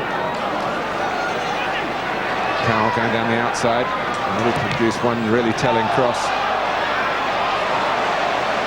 Davis did that as he was caught by Young. Well, Fulham will wonder about this scoreline. Morte got them level. They had dominated the first half, Jean Tigana's men, but they were behind to Melville's own goal, which was a real gift for Charlton in the circumstances, and they'll be very relieved that it's at 1-1 at the break. Terrific football. It's why you have to watch the Premiership in all its shades. On the face of it, perhaps not the most exciting, but what a half that was. 45 minutes of pure joy. Harry Redknapp's here. Thoroughly enjoyed that. Was that a pen? He thought so. We'll get Harry's thoughts next.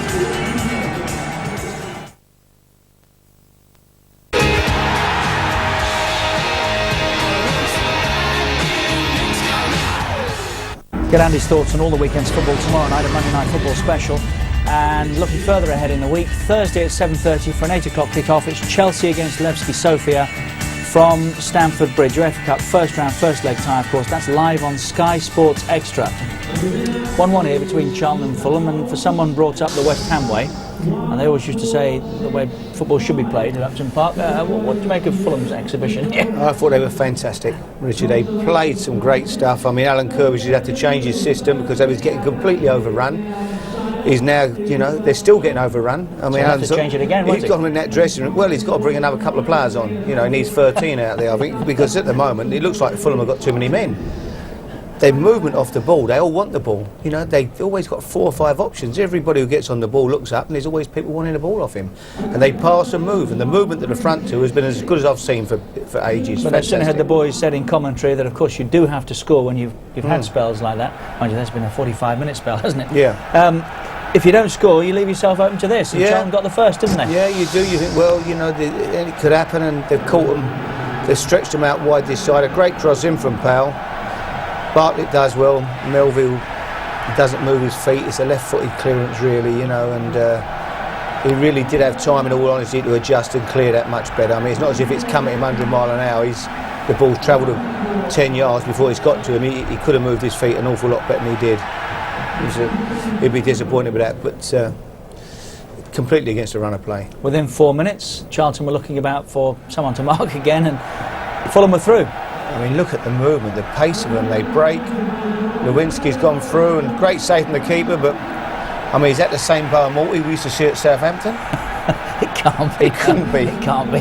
He couldn't have done that. I mean, the Southampton supporters must be sitting at home watching this and can't believe it's the same guy. His performance he's been excellent first half, and what a great finish. And that's great technique, isn't it? Great finish. But have you seen a better front two than these this season? Not Saha at the moment, I haven't. Morte. No, they've been absolutely, you know, top class. As I say, their movement. I mean, Saha makes 3 or 4 runs to receive the ball. If it doesn't, he pulls long. If it doesn't come, he comes short. He stretches away again. He works his socks off to make a yard of space, and when he gets the ball, away he goes. When the keeper gets the ball, he joins in as well. What a ball this was for Saha to get in. It only bounced once. Great strike from the keeper on the half volley, and I mean, if that's not a penalty, what is? I mean, he's you know, he's done him. The ball's he's way late. I mean, he's a goalkeeper. What's he doing with his feet up in the air anyway? You know, his foot's way up. I mean, that's got to be a penalty for me. And so what does Alan Kirby to do about this? Well, he's changed his system. At the end of the day, you know, we talked earlier about systems. They're passing the ball better. We came here last year, West Ham, played with a 5. The way Alan started today, they played with a 4. But on the day, we passed the ball much better than them. And he changed his system and went like for like with us. Now he started with a 5 today. But whatever system you play, if the other team are passing the ball as well as they are, there's very little you can play all the systems in the world, but they keep just knocking the ball and moving, and I say they've got that pace up front. He's gone away from 3 centre halves now. He's playing with a back 4.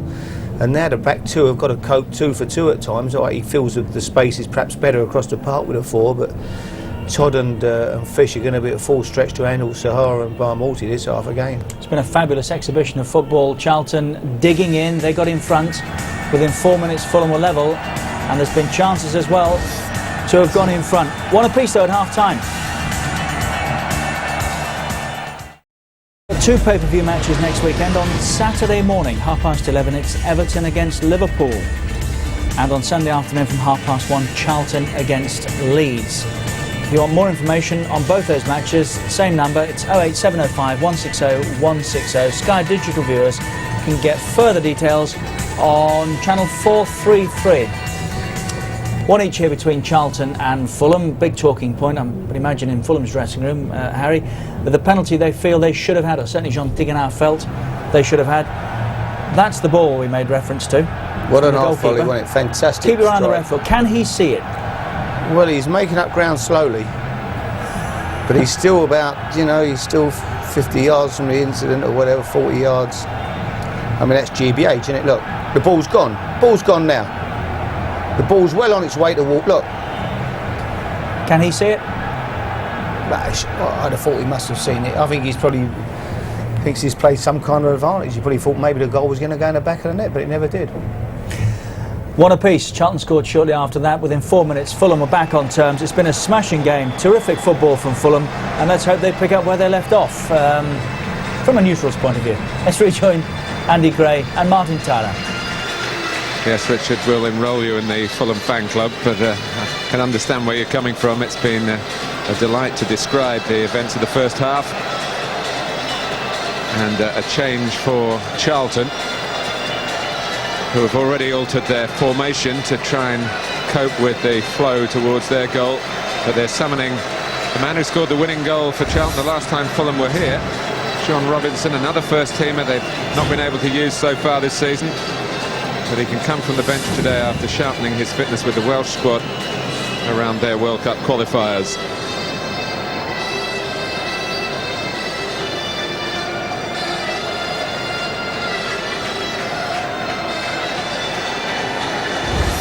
Sean Bartlett, now the subject of the player cam if you're watching on Sky Digital. Substitution for the Channel 404. Replacing number 29, Kevin Lisbie, is number 11, John Robinson. Well, we can expect Fulham to try and provide more of the same. And he's having a good look at Charlton and how they've lined up for the second half.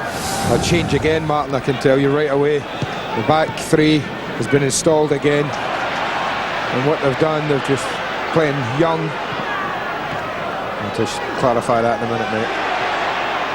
Well, Young's back on the right-hand side again, where he started the game, and he's crossing dangerously here to Bartlett. It's just behind Euell, the knockdown. The acrobatics came from Graham Stuart. That's a decent move in the first minute of the match for them. And again, it's Bartlett's ability to climb and win headers that causes the problem. But what he's tried to do, Alan Curbishley, is he's got to go with 3 narrow central midfield players. Robinson's come into the central area, and he's going to help Stuart and Parker in that particular part of the pitch. Todd's header. Euell. Robinson making a forward run from midfield. On ahead of Young. Parker in the end tried to play it towards John Robinson. Davis. There's a clash reminiscent of what we were talking about at the start of the game, the rivalry and between these two England under-21 midfield players. He catches his foot there. I think that might be one of the other things that Alan Curbishley said at half-time. How about getting a tackle or two in, lads, instead of standing about and admiring it at times? Well, that might be a little first example of what we might see with Robinson in there. They're going to try and be tighter. When Parker and Davis played together for the England under-21s on Tuesday, Davis was the holding player. Parker had the chance to get forward, which he loves to do, but for Charlton he's reined in at the moment because He has got some steel in his tackling, as Sean Davis has just found out. But he enjoyed getting over the halfway line in his England shirt, did Parker on Tuesday, and played very well.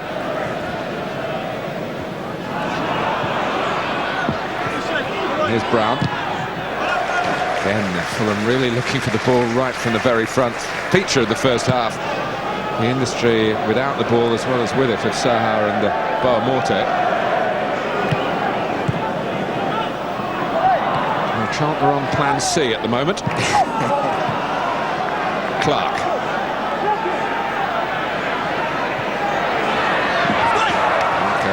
Working well with the defensive side in his game that Alan Kirbishley needs him to use, given the absentees that they have at the moment.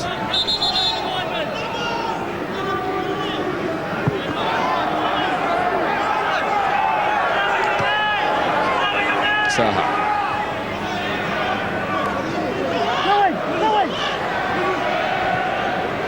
Just trying to roll it for Clark. It's gone on to Morte. Legwinski lets it run back to Lee Clark, and Finnan gets a touch.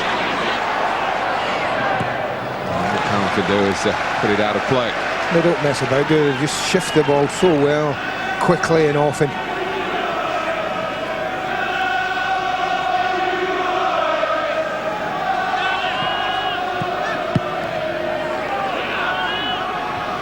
Melville.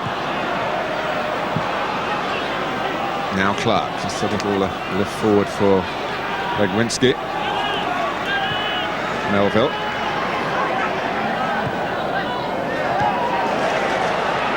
Sliding in, but chase back, wasn't giving it up, nor is Euell.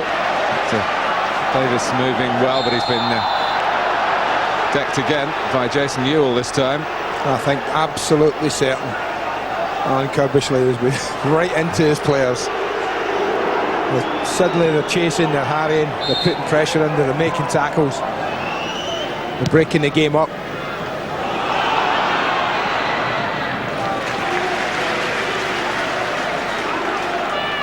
Well, was at times an exhibition feel to the first half. Would have had the Charlton management seething, because it wasn't their players who were exhibiting their skills.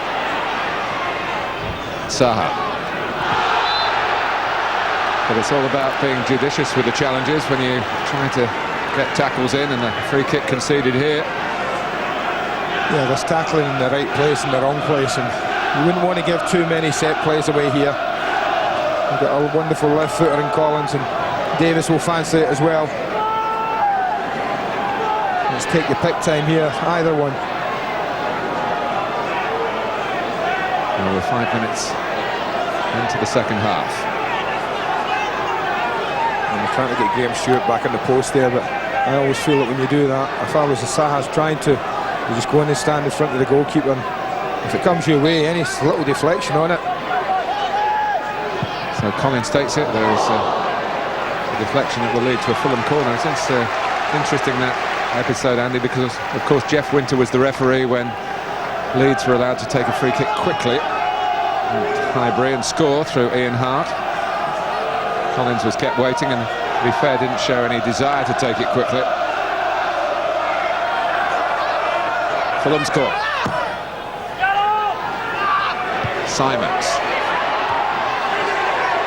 Saha might have got a call from behind him from Collins. Charlton defending desperately. Good work from Bartlett.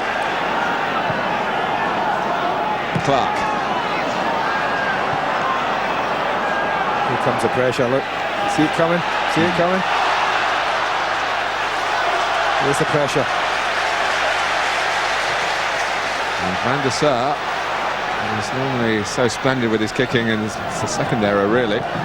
You saw how he put the ball forward for the incident that should have given Fulham a penalty. Euell. Well, the great thing for Charlton is they've been able to absorb the lessons and try and put their difficulties right, still with a chance of winning the match.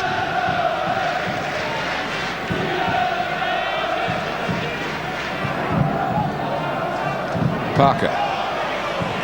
Clark being pressed. Saha. 4 Charlton players around the ball. Quick free kick from Collins. It's found Finnan. Legwinski goes outside him. Back to Finnan again. Bartlett. That's under hit, looking for Fish. He's caught out of position. Oh, that's too cheap. Sean Bartlett giving it away like that. The team are going to work as hard as Charlton have got to do to get the ball back. Davis.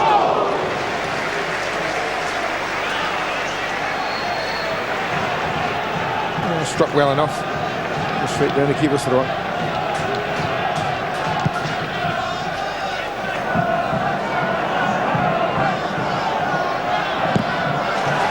Good work by Euell again. Getting the note that clearly Alan Kerbishley wanted from his team in the second period.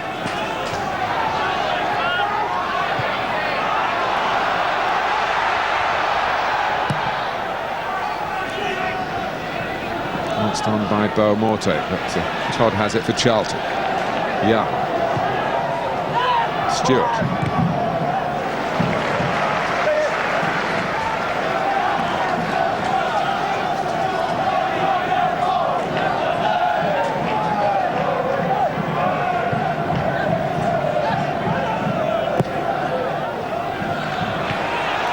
Just having a look round, but in the end having to play safe.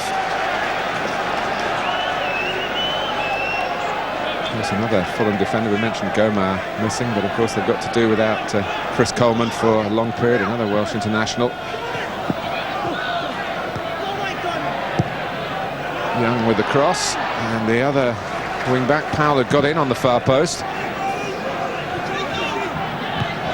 Fish's header. Powell. A nibble at the back of him from Finnan. I think Powell and Young are going to play like midfield players second half, Martin. That'll allow them to put a little bit more pressure higher up the pitch a little bit earlier. I think they'll be told don't drop too deep too early. Parker runs well forward here.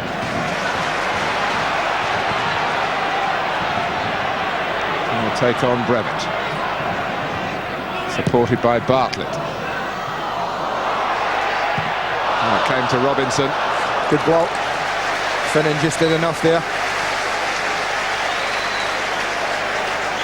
It's a little better from Charlton, contesting it more evenly second half.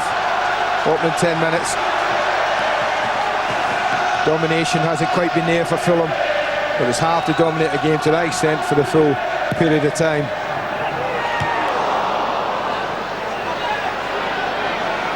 Robinson. Stuart, who'd taken the corner. Ooh, Collins. Well, it came off Euell and then off Collins, surely, and it should be a corner. And eventually the officials sort that out.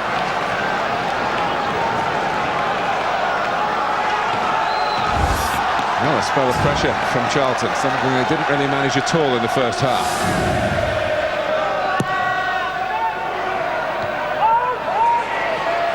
Parker. Still in front of Van der Sar. That could be the only difficulty in the save. But he made it look routine.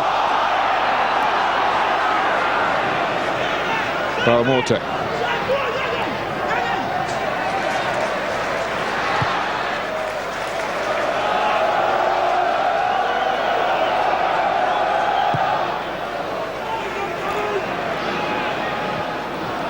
Stuart.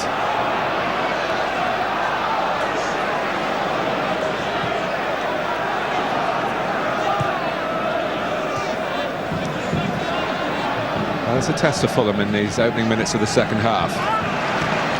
Charlton fortified by a change of approach, and I'm sure some direct words at the team from the management during the break. Well, it looks more of a contest, Martin. It certainly wasn't that first half. When you talk about possession and territorially, it was, as far as the scoreline is concerned, pretty even, but that's about all. But certainly second half, a more even contest. But here's Clark. Morte on his good side too. It was just outside Kiely's left-hand post from the left-footed Morte. It's hard to be critical of Fulham at all today, but if you have to be, it's in this department that they haven't quite been, well, clinical enough, if you like, with good opportunities. Maybe not to score, but test the goalkeeper. They haven't tested Dean Kiely enough for me, with the amount of opportunity they've had to do so.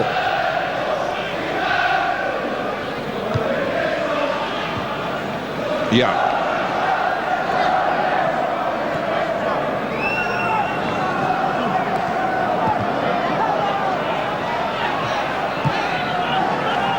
Now Clark.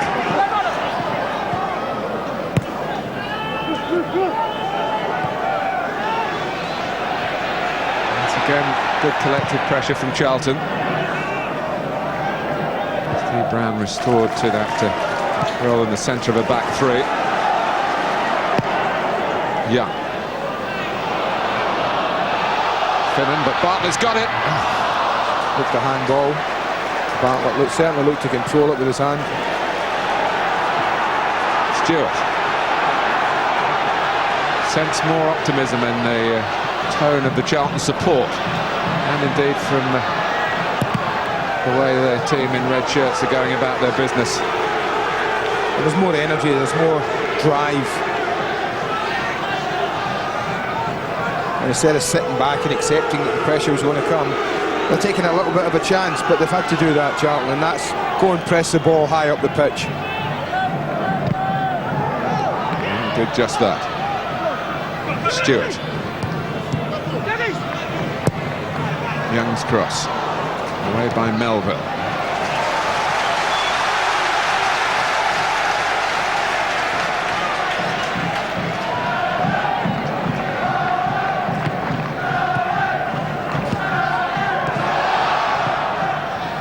Stuart's ball.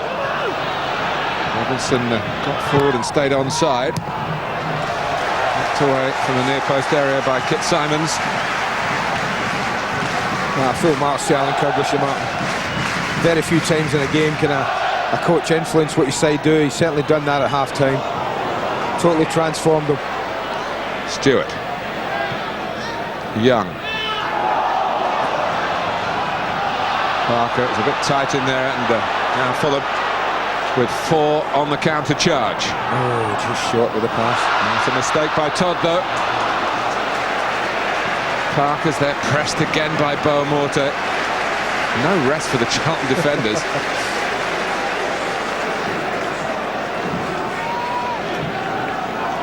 No, there isn't. But I do think that Alan, probably for the first time in the match, can see his side going and winning this instead of holding on for what they've got.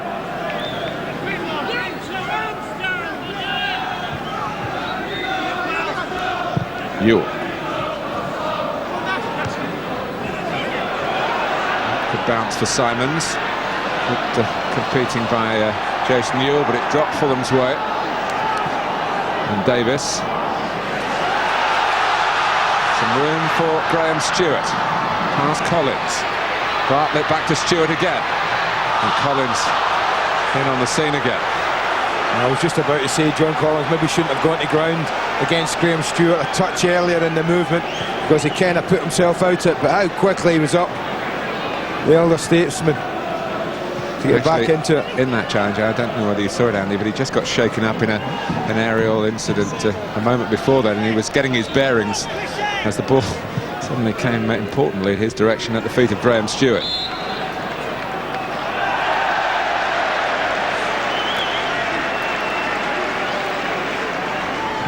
This is Steed Malbranque, who lost his place in the starting lineup today. With Lee Clark back and available, but it's Clark who's going off. Malbranque, another of the French connection for Fulham.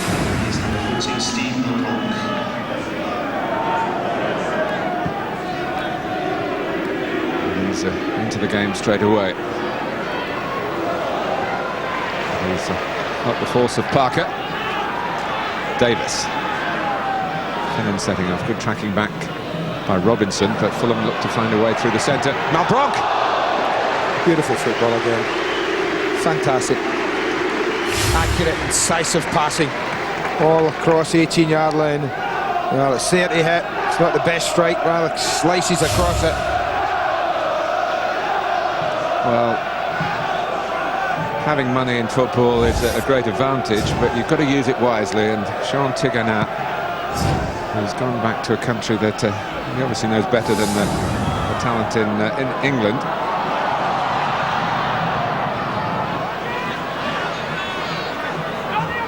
Powell. Euell.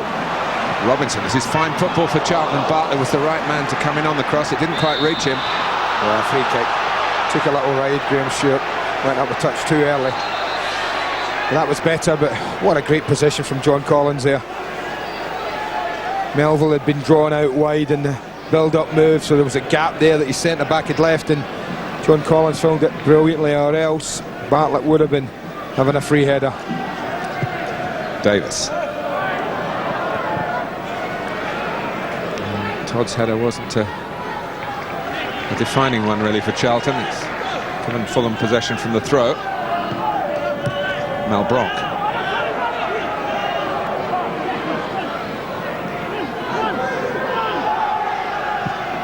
Davis to Rufus Brevett.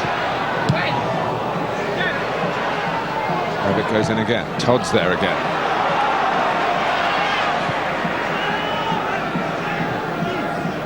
Malbranque. Young can't get it away. Fulham still on the front foot. Collins with the cross. Well, plenty looking to attack it. Right area, just a little bit too much elevation in it. It was angled beautifully. Yard lower.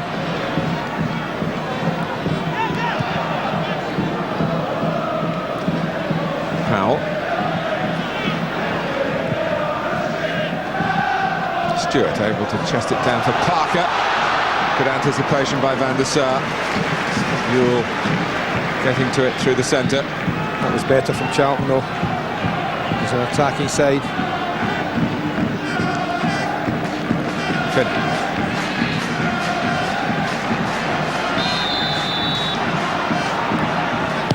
An athletic dimension to Fulham's midfield. Legwinski saw his pace and power in the first half in particular, especially in the incident that led to the Fulham equaliser.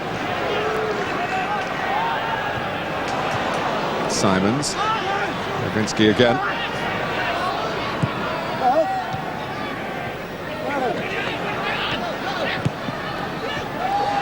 Fish. Told that he could turn, and turn he did, and he's found Young. Robinson made an angle for an early pass. It's still got to Robinson. It's again more coordinated work from Charlton Athletic.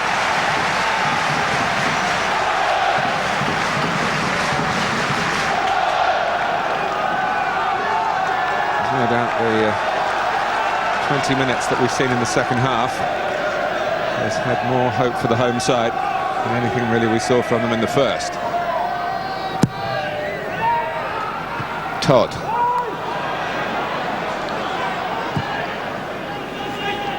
And Morte just clearing it into space that's filled by Chris Powell. Parker.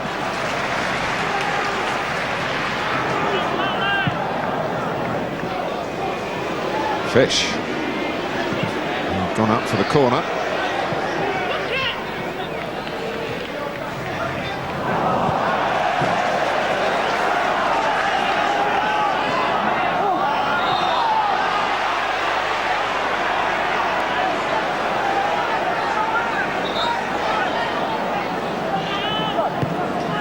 Charlton switched off. They've left Malbranque.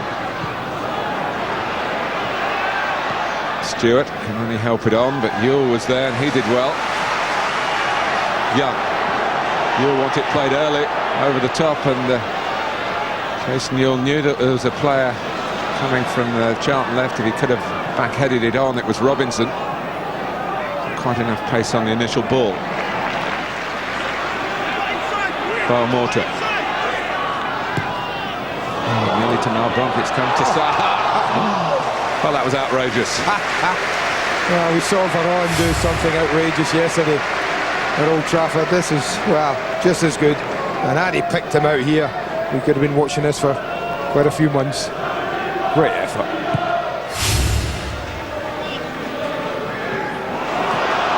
On by Bartlett. Euell needs to show some strength against Finnan, but misapplied, says referee Winter. It's tough on Euell. I mean, I think that sort of thing should be allowed to go, because both were trying to be physical. Both knew the importance of winning the ball in that area. Finnan just a touch too strong there. Did well defensively. Of course, Jason Euell played plenty of Premiership football for Wimbledon, was in the side that eventually was relegated to Division 1, where he spent one season.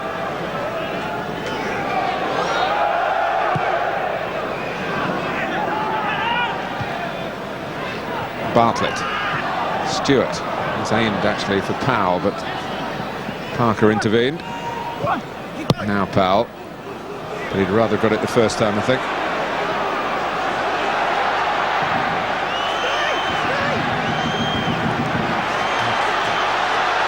Quite happy to do this, Fulham. They trust Van der Sar's footwork.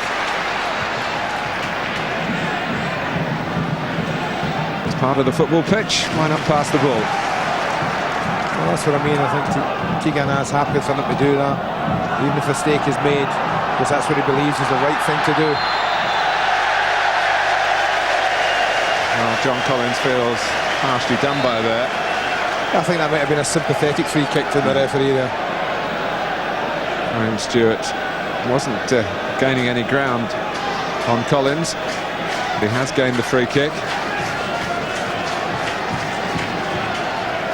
Robinson getting a drink on the far side, but also getting maybe a message from the management. And they're sneaking back into the game here. John Robinson's cross. Excellent distribution by Van der Sar from his hands that time. Malbranque.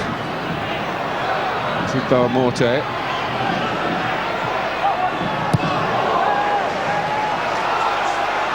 Picked up by Davis.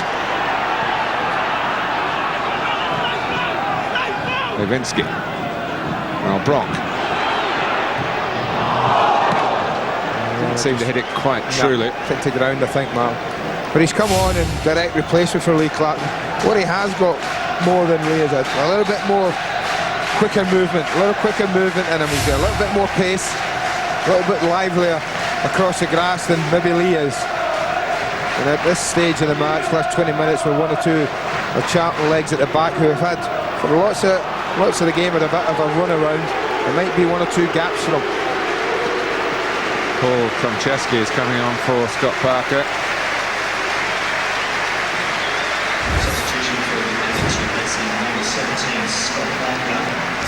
Another who's come through Charlton's own production line. 20 minutes to go. Morte has scored a goal on his Fulham Premiership debut, and he's there for you to follow on Sky Digital for through the player cam facility. And this is Saha. He's going to worry a few central defenders, I'll tell you, Martin, a few back fours before the season's out. And keep himself fit, keep that sort of energy levels and that sort of pace.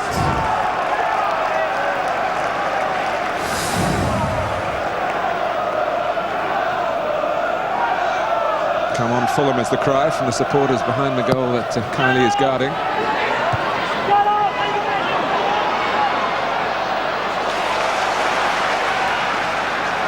Robinson.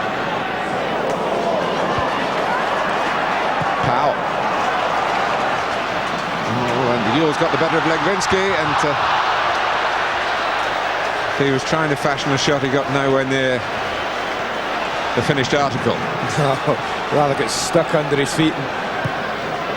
Well, whether he didn't have the legs to get it out of there and strike it, but it was a lazy shot in the end. More disappointment for Euell as well, as he tried to play it wide to Young, but only found Brevett. And here's the busy Malbranque.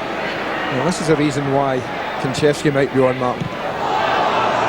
Davis. Because of the problems Malbranque has been getting. Not problems, but he's been getting plenty of the ball in good areas.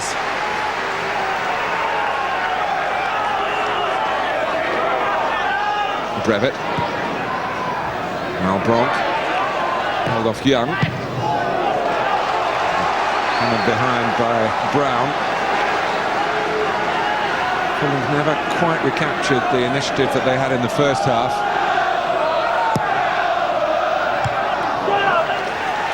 I think it's hard to dominate a Premiership match for all of it, Martin. Even Manchester United, I don't think, can do that. Arsenal and Liverpool's there. At times in the match, are not on top. So Fulham shouldn't be treated any better than anyone else. Young. Stopped by Finnan, who found himself defending left of centre. Needs to get back on the right, Steve Finnan, because there's some space here for Charlton. Finnan is there. And he got a foot to it as Bartlett was trying to get involved for Charlton as well. I think Bartlett's a little unlucky here, I have to say. I think the ball's a bit short and well, maybe he's not. Maybe he's not. I think a set of 6 was showing.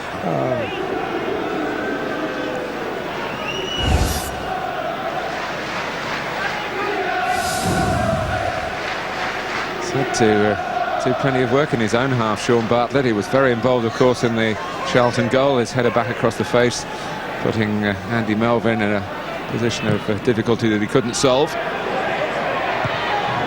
Bartlett's back there again, trying to cope with Symons in the air, stopping at least Symons making an effective header.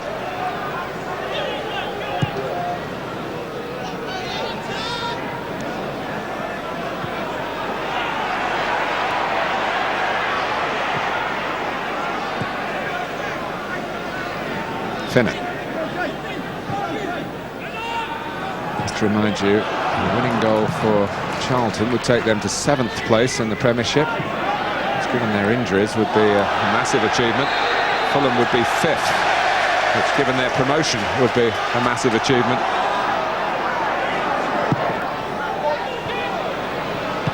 Symons. But at the moment, it's still 1-1. Davis, Finnan.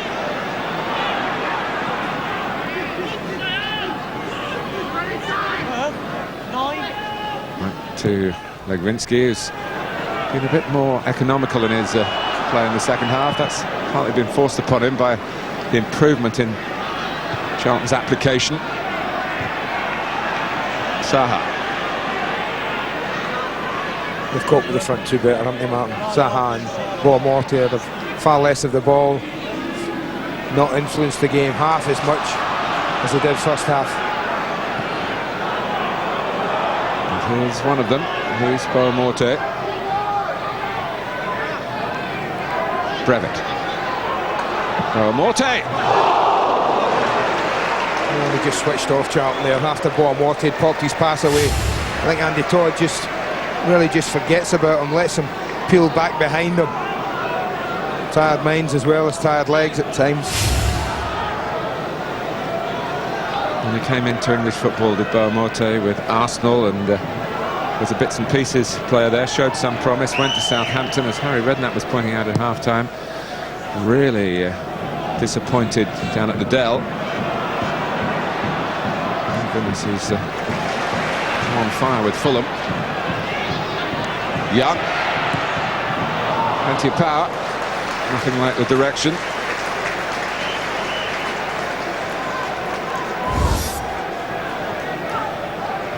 Luke Young now under the player cam microscope. Yeah, Barry Hayles is getting a run out.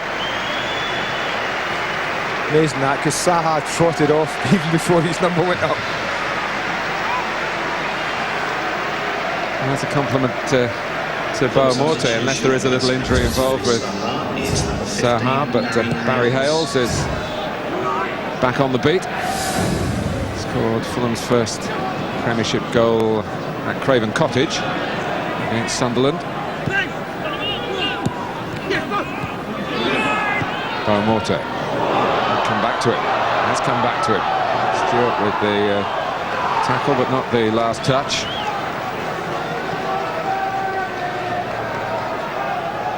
There's a little bit of treatment going on down there, I think, Mark. So we're hearing that maybe a little ice pack on the groin, thigh area.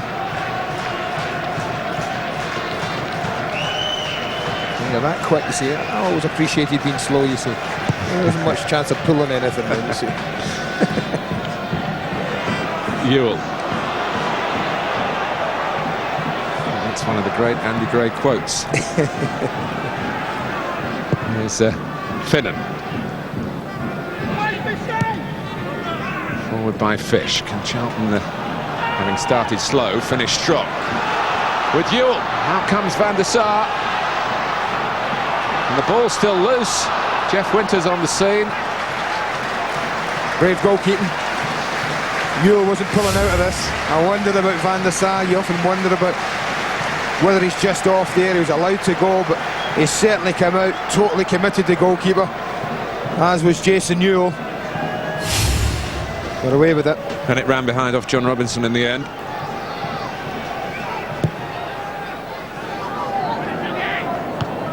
Morte. Chase for Hayles. And on his toes as he needed to be there, Steve Brown. So when in doubt, just hack it out, I think, he's there. Wasn't sure what it was going to carry to the goalkeeper, Team Kiely. Brevett. Malbranque. And Todd didn't deal with it. Konchesky does. Hayles went down. That's what the Fulham fans were yelling for. Euell saying chase that to Bartlett. Symons with a good starting position. Melville. And Davis.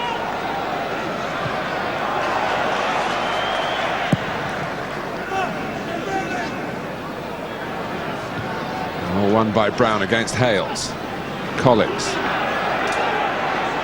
Morte getting within range but electing not to shoot. Crafted wide by Collins. Brevett fishes header away. Back to Davis. Difficult moments these for Charlton. Brevett. Hayles. Not quite with his touch attuned to the pace of the game.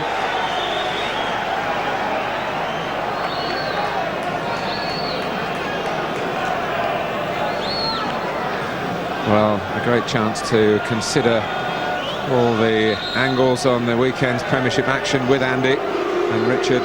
Monday Night Football special. Sky Sports 1, 7:30. From Salako. Comes on for Bartlett. Chelsea against the Levski Sofia. Must also mention as well, from the UEFA Cup on Thursday. Substitution for the age replacing number 37 Sean Bartlett is number 28 John Salako. UEFA Cup tie on Sky Sports Extra.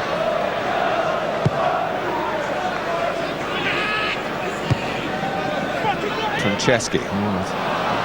The confusion there between Konchesky and Brown. Hayles.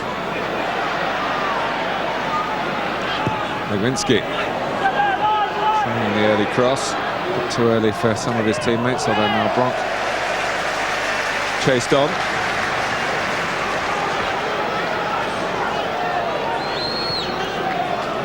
Ten minutes to go. Distinct change in the second half, affected by Alan Kirbishley. Is it going to produce some reward for Charlton Athletic? Maybe a maximum reward. John Salako will hope that he can sharpen things in attack. Of course, he is a former Fulham player. A season or so there. Fish. No nonsense defending. No time for any frills at the back. Robinson.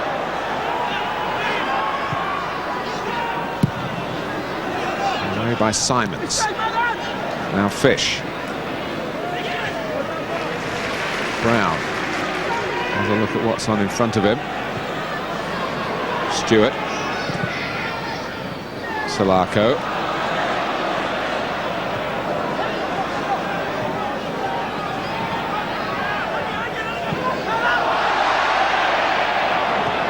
Stuart was being fouled by Collins. The referee let it go, which Charlton will appreciate. Young. There's a weaving run from Luke Young, not too sure what to do at the end of it. Well, it was not the most controlled piece of attacking play, but it almost found a way through. Still full of running, Luis Morte for Fulham. Backed up by plenty of others, including Sean Davis and Sean Tigana, still applauding as they say there's no fear, no blame to the culture of Fulham. Well, there's no real pace on this pass from into Hayles. He looks a little disappointed, but you can see what Davis was trying to do, just trying to arc it into the far corner. But that's the one thing about this pitch, Mark. The grass is a little long, as you said early on. Pass is not easy. It's even more impressive at times at the quality of Fulham's passing. Well, with the greatest respect to the London Broncos, who have certainly been doing their bit for rugby league down in the south, it has been a real nuisance to the Premiership Football Club, Charlton Athletic, and parting of the ways is what they wanted. Brevett. Charlton, of course, did have a very good home record last season. Young. Euell. Some obstruction by Davis. Referee didn't think so. Konchesky. Kicked him well by Young. Trying to be a bit too clever was Robinson. He was annoyed, I think, with himself. And Brevett being brought down, and a chance for Fulham to just get themselves organised for this last 6 minutes or so.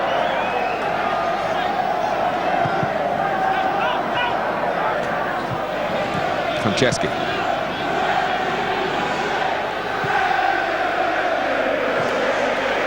Fulham haven't quite been able to go in second half, Mark, and really finish this game off. They'll feel that they probably should have been ahead at half time.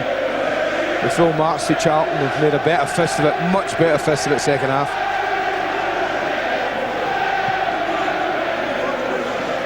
Morte still breathing fire though for Fulham, and Powell the latest to get a problem, and that problem might include a visit from Jeff Winter.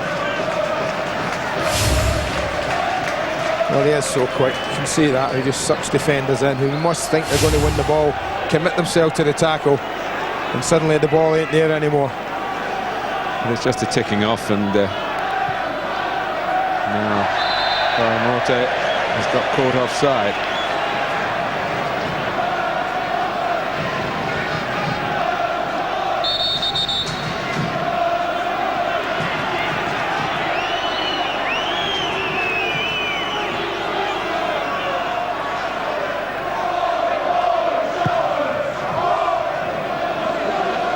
Finnan.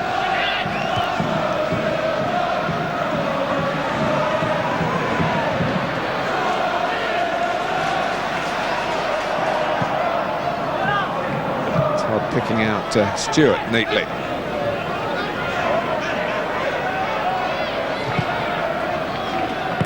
Todd there again. Stuart. It's got through to Robinson. Euell on the far post.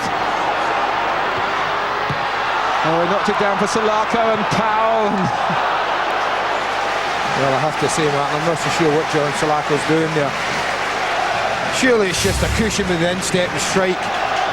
It looks to me as if he tries to pick a pass out here, and the ball's just nodded down to him. He looks to play Powell in, but surely it's just cushion it and hit it. Charlton's corner. Taken away by Legwinski. Coming together between Brevett and Stuart. Chance for Charlton to put the ball in the right sort of areas again, and Stuart anxious to be a bit more considered in the approach, not to rush the free kick. Steve Brown has gone forward. Todd's there as well. They're not the biggest, but Brown's got it, but maybe only because Melville was knocked to the ground, and all Todd's complaints won't change that. Come on, says Alan Kirbishley, as he might have said a bit more than that at half-time. Yeah. The words have been heeded. There's still 3 minutes plus stoppage time to go. Malbranque. Konchesky, as Andy speculated on, tracking Malbranque. Young involved as well.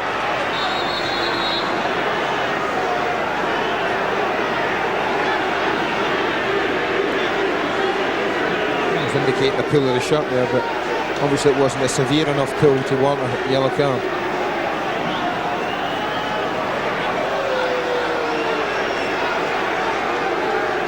And that means the ball can't be moved forward.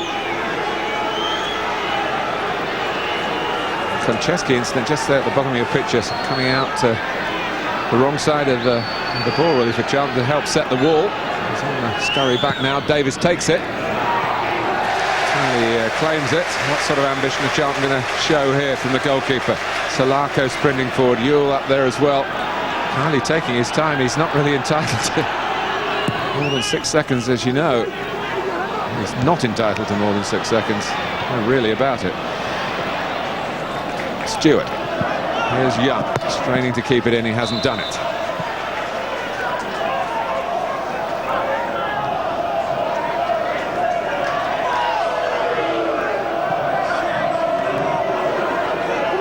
Malbranque. Todd. Robinson couldn't master the roll of the ball then. Hayles touch. Stretch from Fish. No support for Robinson. And he's hung on to it well enough to get a free kick. Oh, and Robinson, who's got a fiery temper. Barry Hayles is another player who's got some previous form with the referees.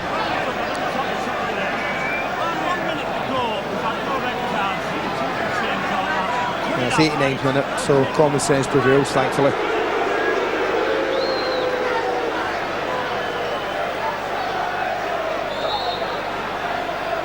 Well, can Charlton prevail in the 89th minute with a free kick from Steve Brown towards Young.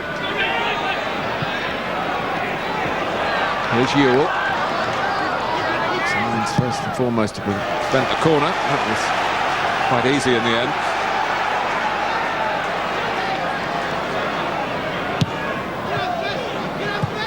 Stuart.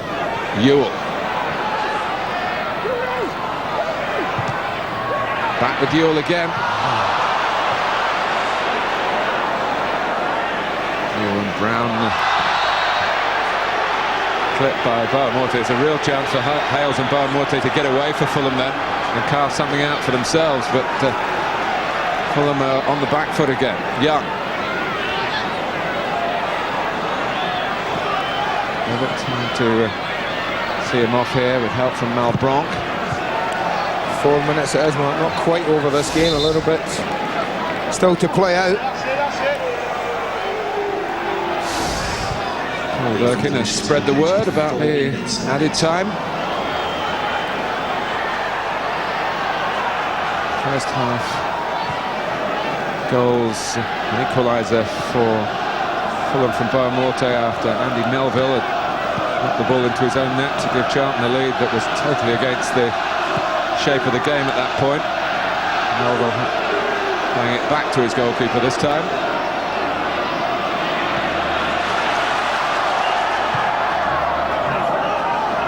Salako. He's there again. Konchesky. There are 4 up for Fulham here. Barry Hayles on the ball. Collins joining in as well. Still Hayles. Looking wide on the left. But here's Collins from the left. Davis. What a block from Konchesky. That's sensational defending. Danger still for Charlton. Todd climbs well. Well, if Charlton preserve a point here, there's a big pat on the back for Paul Konchesky. They haven't got it yet, because here come Fulham again. Davis for Collins. Wide to Brevett.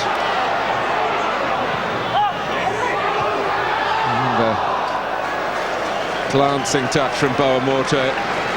Sometimes there's another player arriving to steer it in, but it wasn't for Fulham then. Well, this is a sensational block, it really is. That's probably a point-saving block. Tees it up beautifully, the goal's gaping. That's what you call commitment when you're in there. Well done, son. Charlton getting full value from one of their own. Youngest ever Charlton player, made his debut at 16. Euell backing in. Tired free kick from Davis that time. There goes Collins, Brevett. Certainly down to the pitch, I think, rather than fatigue. Salako, here's Stuart. In goes John Salako again. Legwinski for Hayles. That's behind Malbranque. And a switch of the play might have brought more success for Fulham. Konchesky. I'm told that they're chasing around from the Fulham players, but Stuart found a way out. It involved Chris Powell here. He's done his hamstring, Stuart, with that. He just threw his leg at it. He just put his hand down immediately behind the right leg, hamstring area. Graham Stuart, the hands are going up, yeah.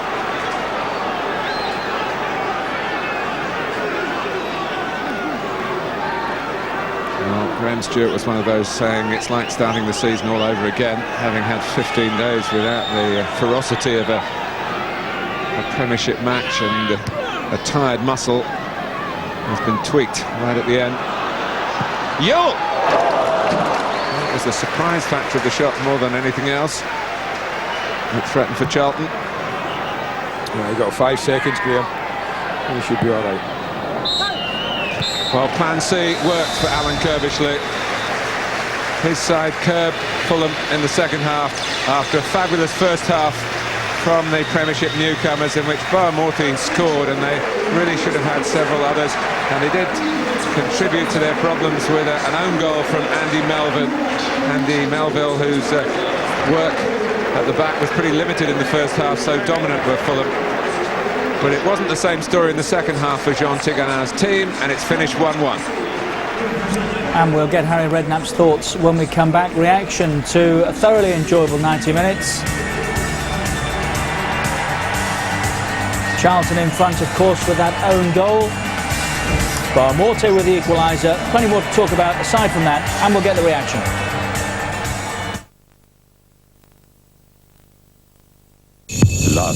More live football following us at 6:30. Barcelona take on Rayo Vallecano. All the weekend's Premiership goals at 9 o'clock, and at 10 it's WWF. There's US Open tennis on Sky Sports 2. Next, highlights from the women's final between the Williams sisters, and at 9 we're back to Flashing Meadows live for the men's final. Leighton Hewitt against Pete Sampras, of course. And on 3 now, there's live cricket from the Norwich Union League, Durham against Worcestershire at 9. It's US Tour Golf, final day of the Bell Canadian Open. And on Sky Sports Extra tonight, we start a new season of NFL. The Philadelphia Eagles face up to the St. Louis Rams. Here it finished Charlton 1, Fulham 1. Here's Claire Tomlinson with the man of the match, amongst others. Barclaycard Player of the Month, now Man of the Match, Louis. A great week for you, but I think you're disappointed with today's result. Yeah, definitely. When you have many chances on the first half, so it was a little disappointing with the referee as well, because I think it was a penalty, but Charlton played very, very good, and it was a tough game today. When the penalty you're referring to is you and Dean Kiely in the first half, yeah? Yeah, it's kind of thing happen. You're a little bit surprised about the decision, because when he didn't touch the ball and he touched the player, I think it's definitely a fault first time, so it's a penalty for me. But they caused more problems for you though in the second half, didn't they? Yeah, definitely. They play very hard, and they try to play good football, so they did a very good match today. Luis, back in the team after suspension, I bet that felt good, and back on the score sheet. Yes, I think we did a great game, so more than my goal, I think, was the team, and I think we deserve 3 points. definitely we dropped 2, but we look forward to the season, and more games will come, so we try to play and give our best to the team. Do you feel maybe after being at Southampton and Arsenal you've got something to show people about what you can do in the Premiership? No, I think I don't have nothing to show and to prove to no one. I just been very proud that Mr. Wenger brought me to England's football, and I'm very proud of that, and now I just have to keep playing and look forward to the future. Louis, it looked like you came off, had a bit of treatment. Is there any injury you've got there? Yeah, I think I received a good kick today, so maybe I had to stay with the physio 2 or 3 days to check if everything is okay. You are the man of the match though, Louis. Perhaps you would do the honours. Barclay Cup man of the match, well done. Yeah, very well done. Terrific stuff. Did you enjoy it? I enjoyed it, yeah. I enjoyed watching Fulham. I thought they were terrific. I mean, Alan Kiely kept shopping and changing the system just to stay with them. They were that good today. Yeah, plan C I think we were up to, weren't we? We were, yeah. We went from 5 at the back to a back 4 and then back to a 5 again. Then we brought markers on to stop their people, you know. But credits to Charlton, they stuck at it and had chances second half themselves, and it was much better second half. If there was to be a criticism of Fulham, and it might be a little unkind, having had all that possession, they finished the game with just the 1 goal. They did, but maybe that's why he's brought the fellow Marley in, who's supposed to be top drawer, the Frenchman, you know, him and Saha. They've got lots of frontmen. Morte did well today. Hayles is a good player. So, yeah, for the amount of possession they had, you'd have expected more goals from them. This was a rare Charlton break in the first half. Very few opportunities, wasn't it? Yeah. What a ball this is. Great half volley. And this is a penalty. Look where the ball's long gone when he come and done it, you know, and, you know, he's obviously got one eye on the keeper coming.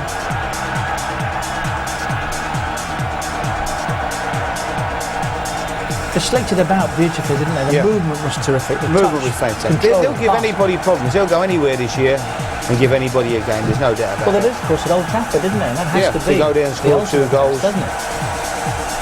You know, I mean, they've come up and people say, well, they've come up, will they go? I mean, these are not already. There's no chance of these going down. I mean, looking at these today, these look a definite top half of the table team to me. They hadn't scored. We'd said that. Andy and Martin had mentioned that in commentary around about the half-hour mark. They hadn't found a breakthrough. And of course, Charlton do. They do. I mean, Andy Melville, who's done ever so well today, he'd be so disappointed. I mean, it was an awful attempt at a clearance. But they broke straight back. Keeper does great, but Morte, excellent finish on the volley. Difficult skill, and he carried it out great. The movement there. Yeah, they're full of running. 4 in red, trying to get back and do something about that. Yeah. It was mission impossible, wasn't it? I say credit to Joel, when they stuck at it, you know, they didn't give it up, they kept working. And Alan kept changing the system, and they're at home as well, just as when they got injuries, obviously, we keep saying that, but just to stay in the game. In fairness to Alan Kirbysley, not for a minute did he want to make that an excuse to at the start of the day. No, not at all. No. But I think you know, they'd be pleased in the end to come out with a point, because this is a good Fulham team. The movement, and the running off the ball, and they pass the ball. They're patient, and they've got people up front who don't stop making runs. I think the slide ball's into, always got options. Second half, it's still one-way traffic. Yep.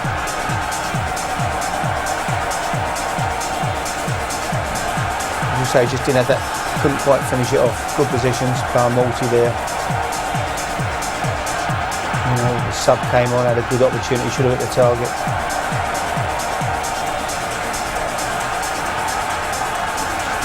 And that's a great touch from Saha. I mean, it was just out the top drawer, fantastic. I mean, when you see this, it's the opportunities again.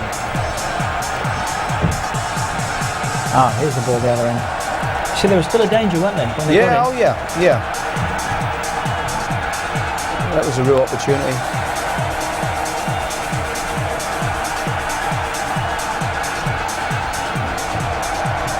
Late on. Great skill. John Collins says, I'll finish that. Paul Konchesky comes out of the pack, and that was a fantastic block. That won them the point today, no doubt about that, because that was definitely on its way in. Barclaycard Premiership. No live football tomorrow night, but we do have a Monday Night Football special, so Make yourself available. Bottom 3, Middlesbrough. Scored 1, conceded 11, no points yet. They are bottom of the pile. Southampton, who got beaten today at Tottenham by 2-0, they're down there too. And Leicester make up the bottom 3. Just outside the Hammers, then it's Liverpool, Blackburn, Charlton, at 1 point there, now 4, they return from 3 played, Ipswich, Derby and Spurs.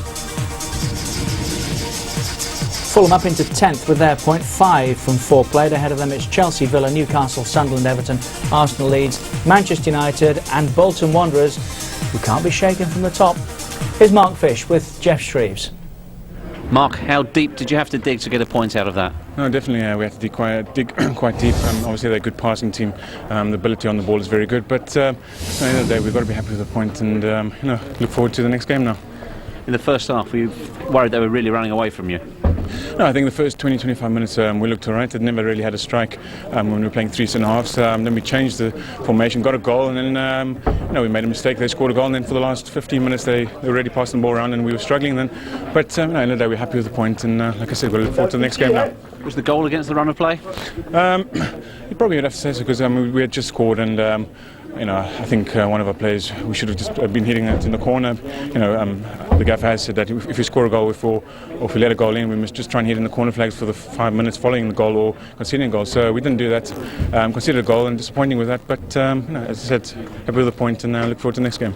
What did the manager say at half-time? Because you seem to come out with a bit more fire in your belly. Yeah, he just said that we just got to get it sorted. We've got to stop them from passing the ball around. And the first 5-10 minutes we did really well. Unfortunately, maybe we didn't get a goal. But I would like to say probably at the end of the day, the share of the point is probably a fair reflection. Saha and Morte, how much of a handful are those two? Definitely, Saha's Morte I played against before with Saha, not really. He's a quality player, and I think come the end of the season, he'll probably be one of the top goal scorers because he's good on the ball, he creates a lot, and obviously very quick and good eye for goal. Well, you got your point. Well done today. Thanks very much. When we come back, we'll hear from both managers. Alan Kirbishley here, I think it was a little bit of that he asked for from his team at half-time. One apiece, not finished yet on a Super Sunday. Charlton Fulham, here's Jean Tiganat with Claire Tomlinson. Jean, is that a game you think that you should have got all 3 points from? Yes, I think today we lost 2 points. It was possible to win today, but we have many problems when we arrive the last move. That is a problem today. So it was a problem of finishing? Yes, it's a big problem against Derby also, but I never worried this condition because I wanted to see my team keep playing. That is the most important for me. A new player coming in though, a new striker, Steve Marley. When might we see him? I don't know, because he got injured with the national team, and it's possible next week, I hope. Louis Saha felt that he should have had a definite penalty. What was your view? My view is I agree with that, but it's not only penalty. I think he have a red card also. But it's a decision from the referee. Never I speak after the decision from the referee. Much possession, dominated the possession, particularly in the first half. Does that help with the players' confidence? Yes, but I think we needed to kill the game during the first half. That is a problem. But now we need to win against Arsenal because the team needs the points. That is the most important. How do you feel then, generally, that the start to the season has gone? It's not too bad, but it's not good. And with 2 points more, I think it's better for the team. Thank you, John. Sorry for my English. I progress step by step. Okay. He's always apologising for his English.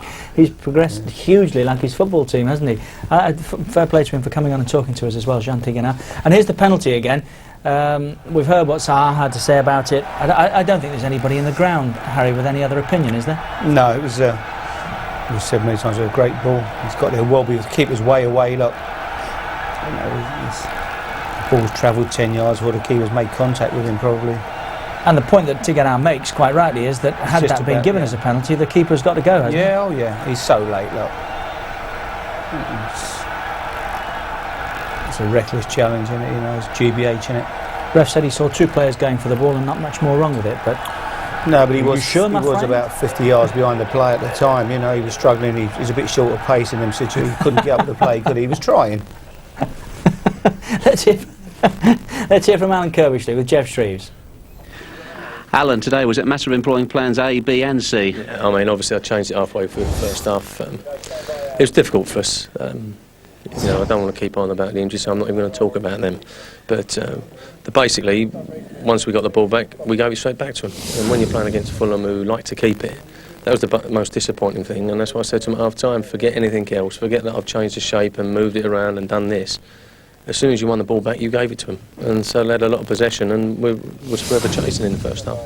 How quickly was it obvious to you that it needed to be changed? Well, you know, to be fair, they was doing okay. And I think Fulham, once again, if you analyse it, have had a lot of possession, but probably haven't had too many chances or shots. I mean, you've watched the game, you may see it differently, but you know, when they pass it around like that, unless you match up completely, you know, it's very difficult. But we decided not to. You know, the players aren't available. That was the best route for us, and you know, we kept going, and I see that as a point gained. You know, with 7 or 8 first teamers out, you know, when they get fit, you know, it may have been different, but certainly I see that as a point gained. Credit to your players, though, when they're under the cosh and they got so many men forward for the goal, even if it was an own goal. Yeah, but you know, there's 2 games here against Everton and Fulham where we've gone in the lead, and we've only held it for a couple of minutes. And you know, if we could have held out a little bit longer, it may have been a little bit different. But I feel sorry for 1 or 2 of them. You know, certainly Kevin Lisbie, I've moved him around and then brought him off. But you know, it's a bit difficult for us at the moment, and we've got to get on with it. And Konchesky kept you in it right at the death there as well. Well, that's why I put him on, and there's 1 or 2 people complaining about, you know, behind me about bringing Scott off. Well, he had a tight calf. I can't afford 1 more injury. So he came off, and I wanted fresh legs, and I put young Konchesky on there so that he would get around the pitch. And fantastic challenge at the end, and I don't know if he was going to go in, but you know, it's all part of it. But certainly, you know, we had to dig in, and I'm pleased. I hope I haven't got any injuries. We've got another game on Wednesday. Got to keep going. How's Graham Stuart? He was clutching his hamstring. Dare I ask? No, I think he's got a bit of cramp. I don't think it's a problem. But you know, as I say, I got John Robinson through half a game, and Kinsella will be around, and you know, we've got to bring some more back. But great credit to our players today. You know, they dug in and they got us a point, which may be a valuable point for us. It sounds like you're just fed up of talking about the injuries. Is part of that because you don't want the injuries to start pervading as an excuse? Yeah, because I think that you know, I came in at half time and I said to them, you know, forget everything else. You've not passed it well enough, and that's the bottom line. We was running away after gaining possession, running away with it and getting caught, and dallying on it and getting caught for their goal. You know, young Kevin Lisbie had it, it went to Graham. I think it could have been done a bit quicker, and they get straight back in it. But you know, we've got to work harder at that, and they know that. But in terms of effort and everything else, which is the first thing you need, that's first class. And as I say, I think that that's part and parcel of our club, and they've got to keep doing it. It was a good point, well done. Yeah, I'm pleased with it. I would have liked all 3, but you know, we've got 4 points and 1 more than we had last year anyway at this stage. Well done, Alan. Thank you. Well, that's encouraging as well then, isn't it, for Charlton, who had a very good season last year. This is where you earn your money. Andy's often talked about blocks on the line being as good as a goal. As far as Charlton were concerned today, this was for a point, wasn't it? Yeah, it was a great build-up, and he said, "I put that in the back of the net." Young Paul Konchesky come out the pack to block that. It was fantastic. And he's done everything right, set it up nicely. It was top class, that. So it's earned the point. OK, so that's 1 apiece then. Charlton with a point more than they had at this same stage last season. They thought that they should have had the 3, would have liked the 3. Fulham definitely felt they should have had the 3. Might have been different had there been a penalty in there. Here's Charlton's keeper, Dean Kiely, with his view of it all. Dean, did you think you'd given away a penalty in the first 20 minutes? I don't know, I mean, someone said that I caught him. The way I look at it, he didn't have it under control. It wasn't my ball. It was a ball to be won, and we both went for it. If I caught him, you know, so be it. I don't think it was a penalty, no. Did it not go through your mind at all that you might become the 3rd keeper this season to get sent off? Oh, quite possibly, I suppose, in the current climate, absolutely. But like I say, from my point of view, the ball's in the 18-yard box for me to win it. I'm not going to let anybody come and nick it ahead of me. I'm there to try and win the ball. When you set off, did you think you were favourite for it? He's got some pace, hasn't he, Saha? He's quite sharp, yeah. I think he beat me over 10 yards, but I think I'd reel him in on a marathon or something like that. But yeah, very sharp, and I suppose you can say it's fortunate, but like I say, I thought I was going for the ball. A couple of saves for you as well, particularly from Legwinski. Yeah, steady away. Like I say, I mean, I like to contribute and you know, to the team's success and this, that and the other. So yeah, played my part, made a few saves, a couple of crosses, kicking was good, so I was quite pleased. Thanks, Dean. Cheers, guys. Yeah, thank you. That's that all sorted out then. Now, what about you? I read the other day you're bored. Why are you bored? No, I didn't say I was bored. I just said that I was missing the day-to-day involvement, Richard. But no, I'm not bored. I mean, I've got plenty to do. But I think when you've been in it, 18 years, as I've been, 10 years at Bournemouth, then 7 or 8 years at West Ham managing, it's it's different. It's different. I miss the everyday involvement, being out on the training ground, picking teams.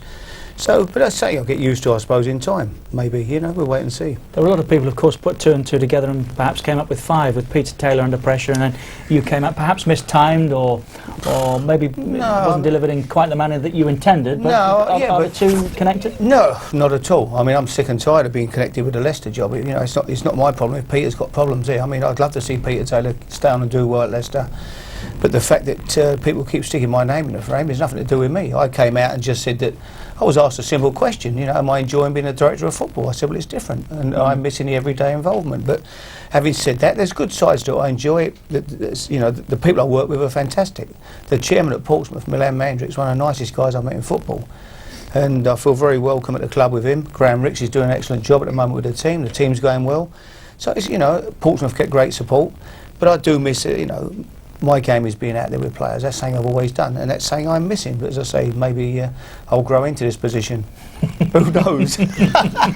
But should something come along, and I don't wish to take you somewhere perhaps that you don't want to go, but should something come along, would Portsmouth understand if you went in and said, look, I fancy another go at this. I want to be a manager again? Yeah, he probably would do, but as you say, I mean, I picked up one paper yesterday, and like you just said earlier, a guy said to me, it's bad timing that I'm mentioning that, a week ago, Peter Taylor's under pressure. Well, I've mentioned it. What am I putting Alex Ferguson under pressure or something by saying that? I mean, I was asked a simple question. I gave him an answer. Talking about my position, nothing to do with Leicester or anybody else. That's Peter Taylor's situation there. There's nothing to do with me. I never say never. Roy Evans said to us, "Cup final time. That's me. I'm enjoying it. He did. I'm out of this." But of course, he's back involved. So if the opportunity came along, you would very much like it. At some point, whether it be now, 6 months or later, to manage a club again? I'd have to speak with the chairman at Portsmouth, as I say. I mean, the man's been good to me, and he's a great fella. He's one of the nicest people I've met. And I wouldn't want to do something. He asked me to go there and work with him for 3 years, to run out on it if he wasn't happy with me doing that. I'd find it difficult. But we're good friends, and if the opportunity ever came, we'd wait and see. You miss all that aggravation, do you? Oh, yeah, all the aggro every day, having Parlow and people like to deal with. I used to love it. It was great. Every day was a challenge. And I enjoy, to prepare your teams and to be the manager. There's nothing like it. It's a great way to make a living, sure. Okay, well, thank you very much for joining us. Richard, it's been a pleasure. I'd just like to say hello to Frank Burrows, who worked with me at West Ham. Frank is now the assistant manager at West Brom. He's just had an operation. He's in hospital at the moment. Frank, we're all thinking of you, and him and Wendy, I wish him well. Yeah, you're very welcome to do that. Good. Thank you. We endorse that too. All the best to you, Frank. Harry, thanks again. Pleasure, Richard. Now then, from Sky Sports, still to come. All the goals tomorrow. Myself and Andy will be along. No live Monday Night Football, but all the weekend's goals, plenty of talking points as well. How many of? 5 it was, wasn't it? We'll get Andy's view on all of that. The last word on the weekend's football tomorrow, 7:30, Sky Sports 1. We've got live football again on Thursday night from the UEFA Cup. It's a first round, first leg tie. We're at the Bridge. If you're not going, you can watch it on Sky Sports Extra. That starts Thursday at 7:30 for an 8 o'clock kick-off. It starts our sortie into the UEFA Cup this season. Stamford Bridge, Chelsea against Levski Sofia. First round, first leg tie, Thursday at 7:30. We'll also be following Leeds United, of course, this season in the UEFA Cup, and we wish them the sort of success that they had last season in the European Cup. That's it from the Valley. Charlton 1, Fulham 1 here today. Don't forget, tomorrow night, 7:30, we'll be back with all the weekend's talking points. We'll see you then. Goodbye for now.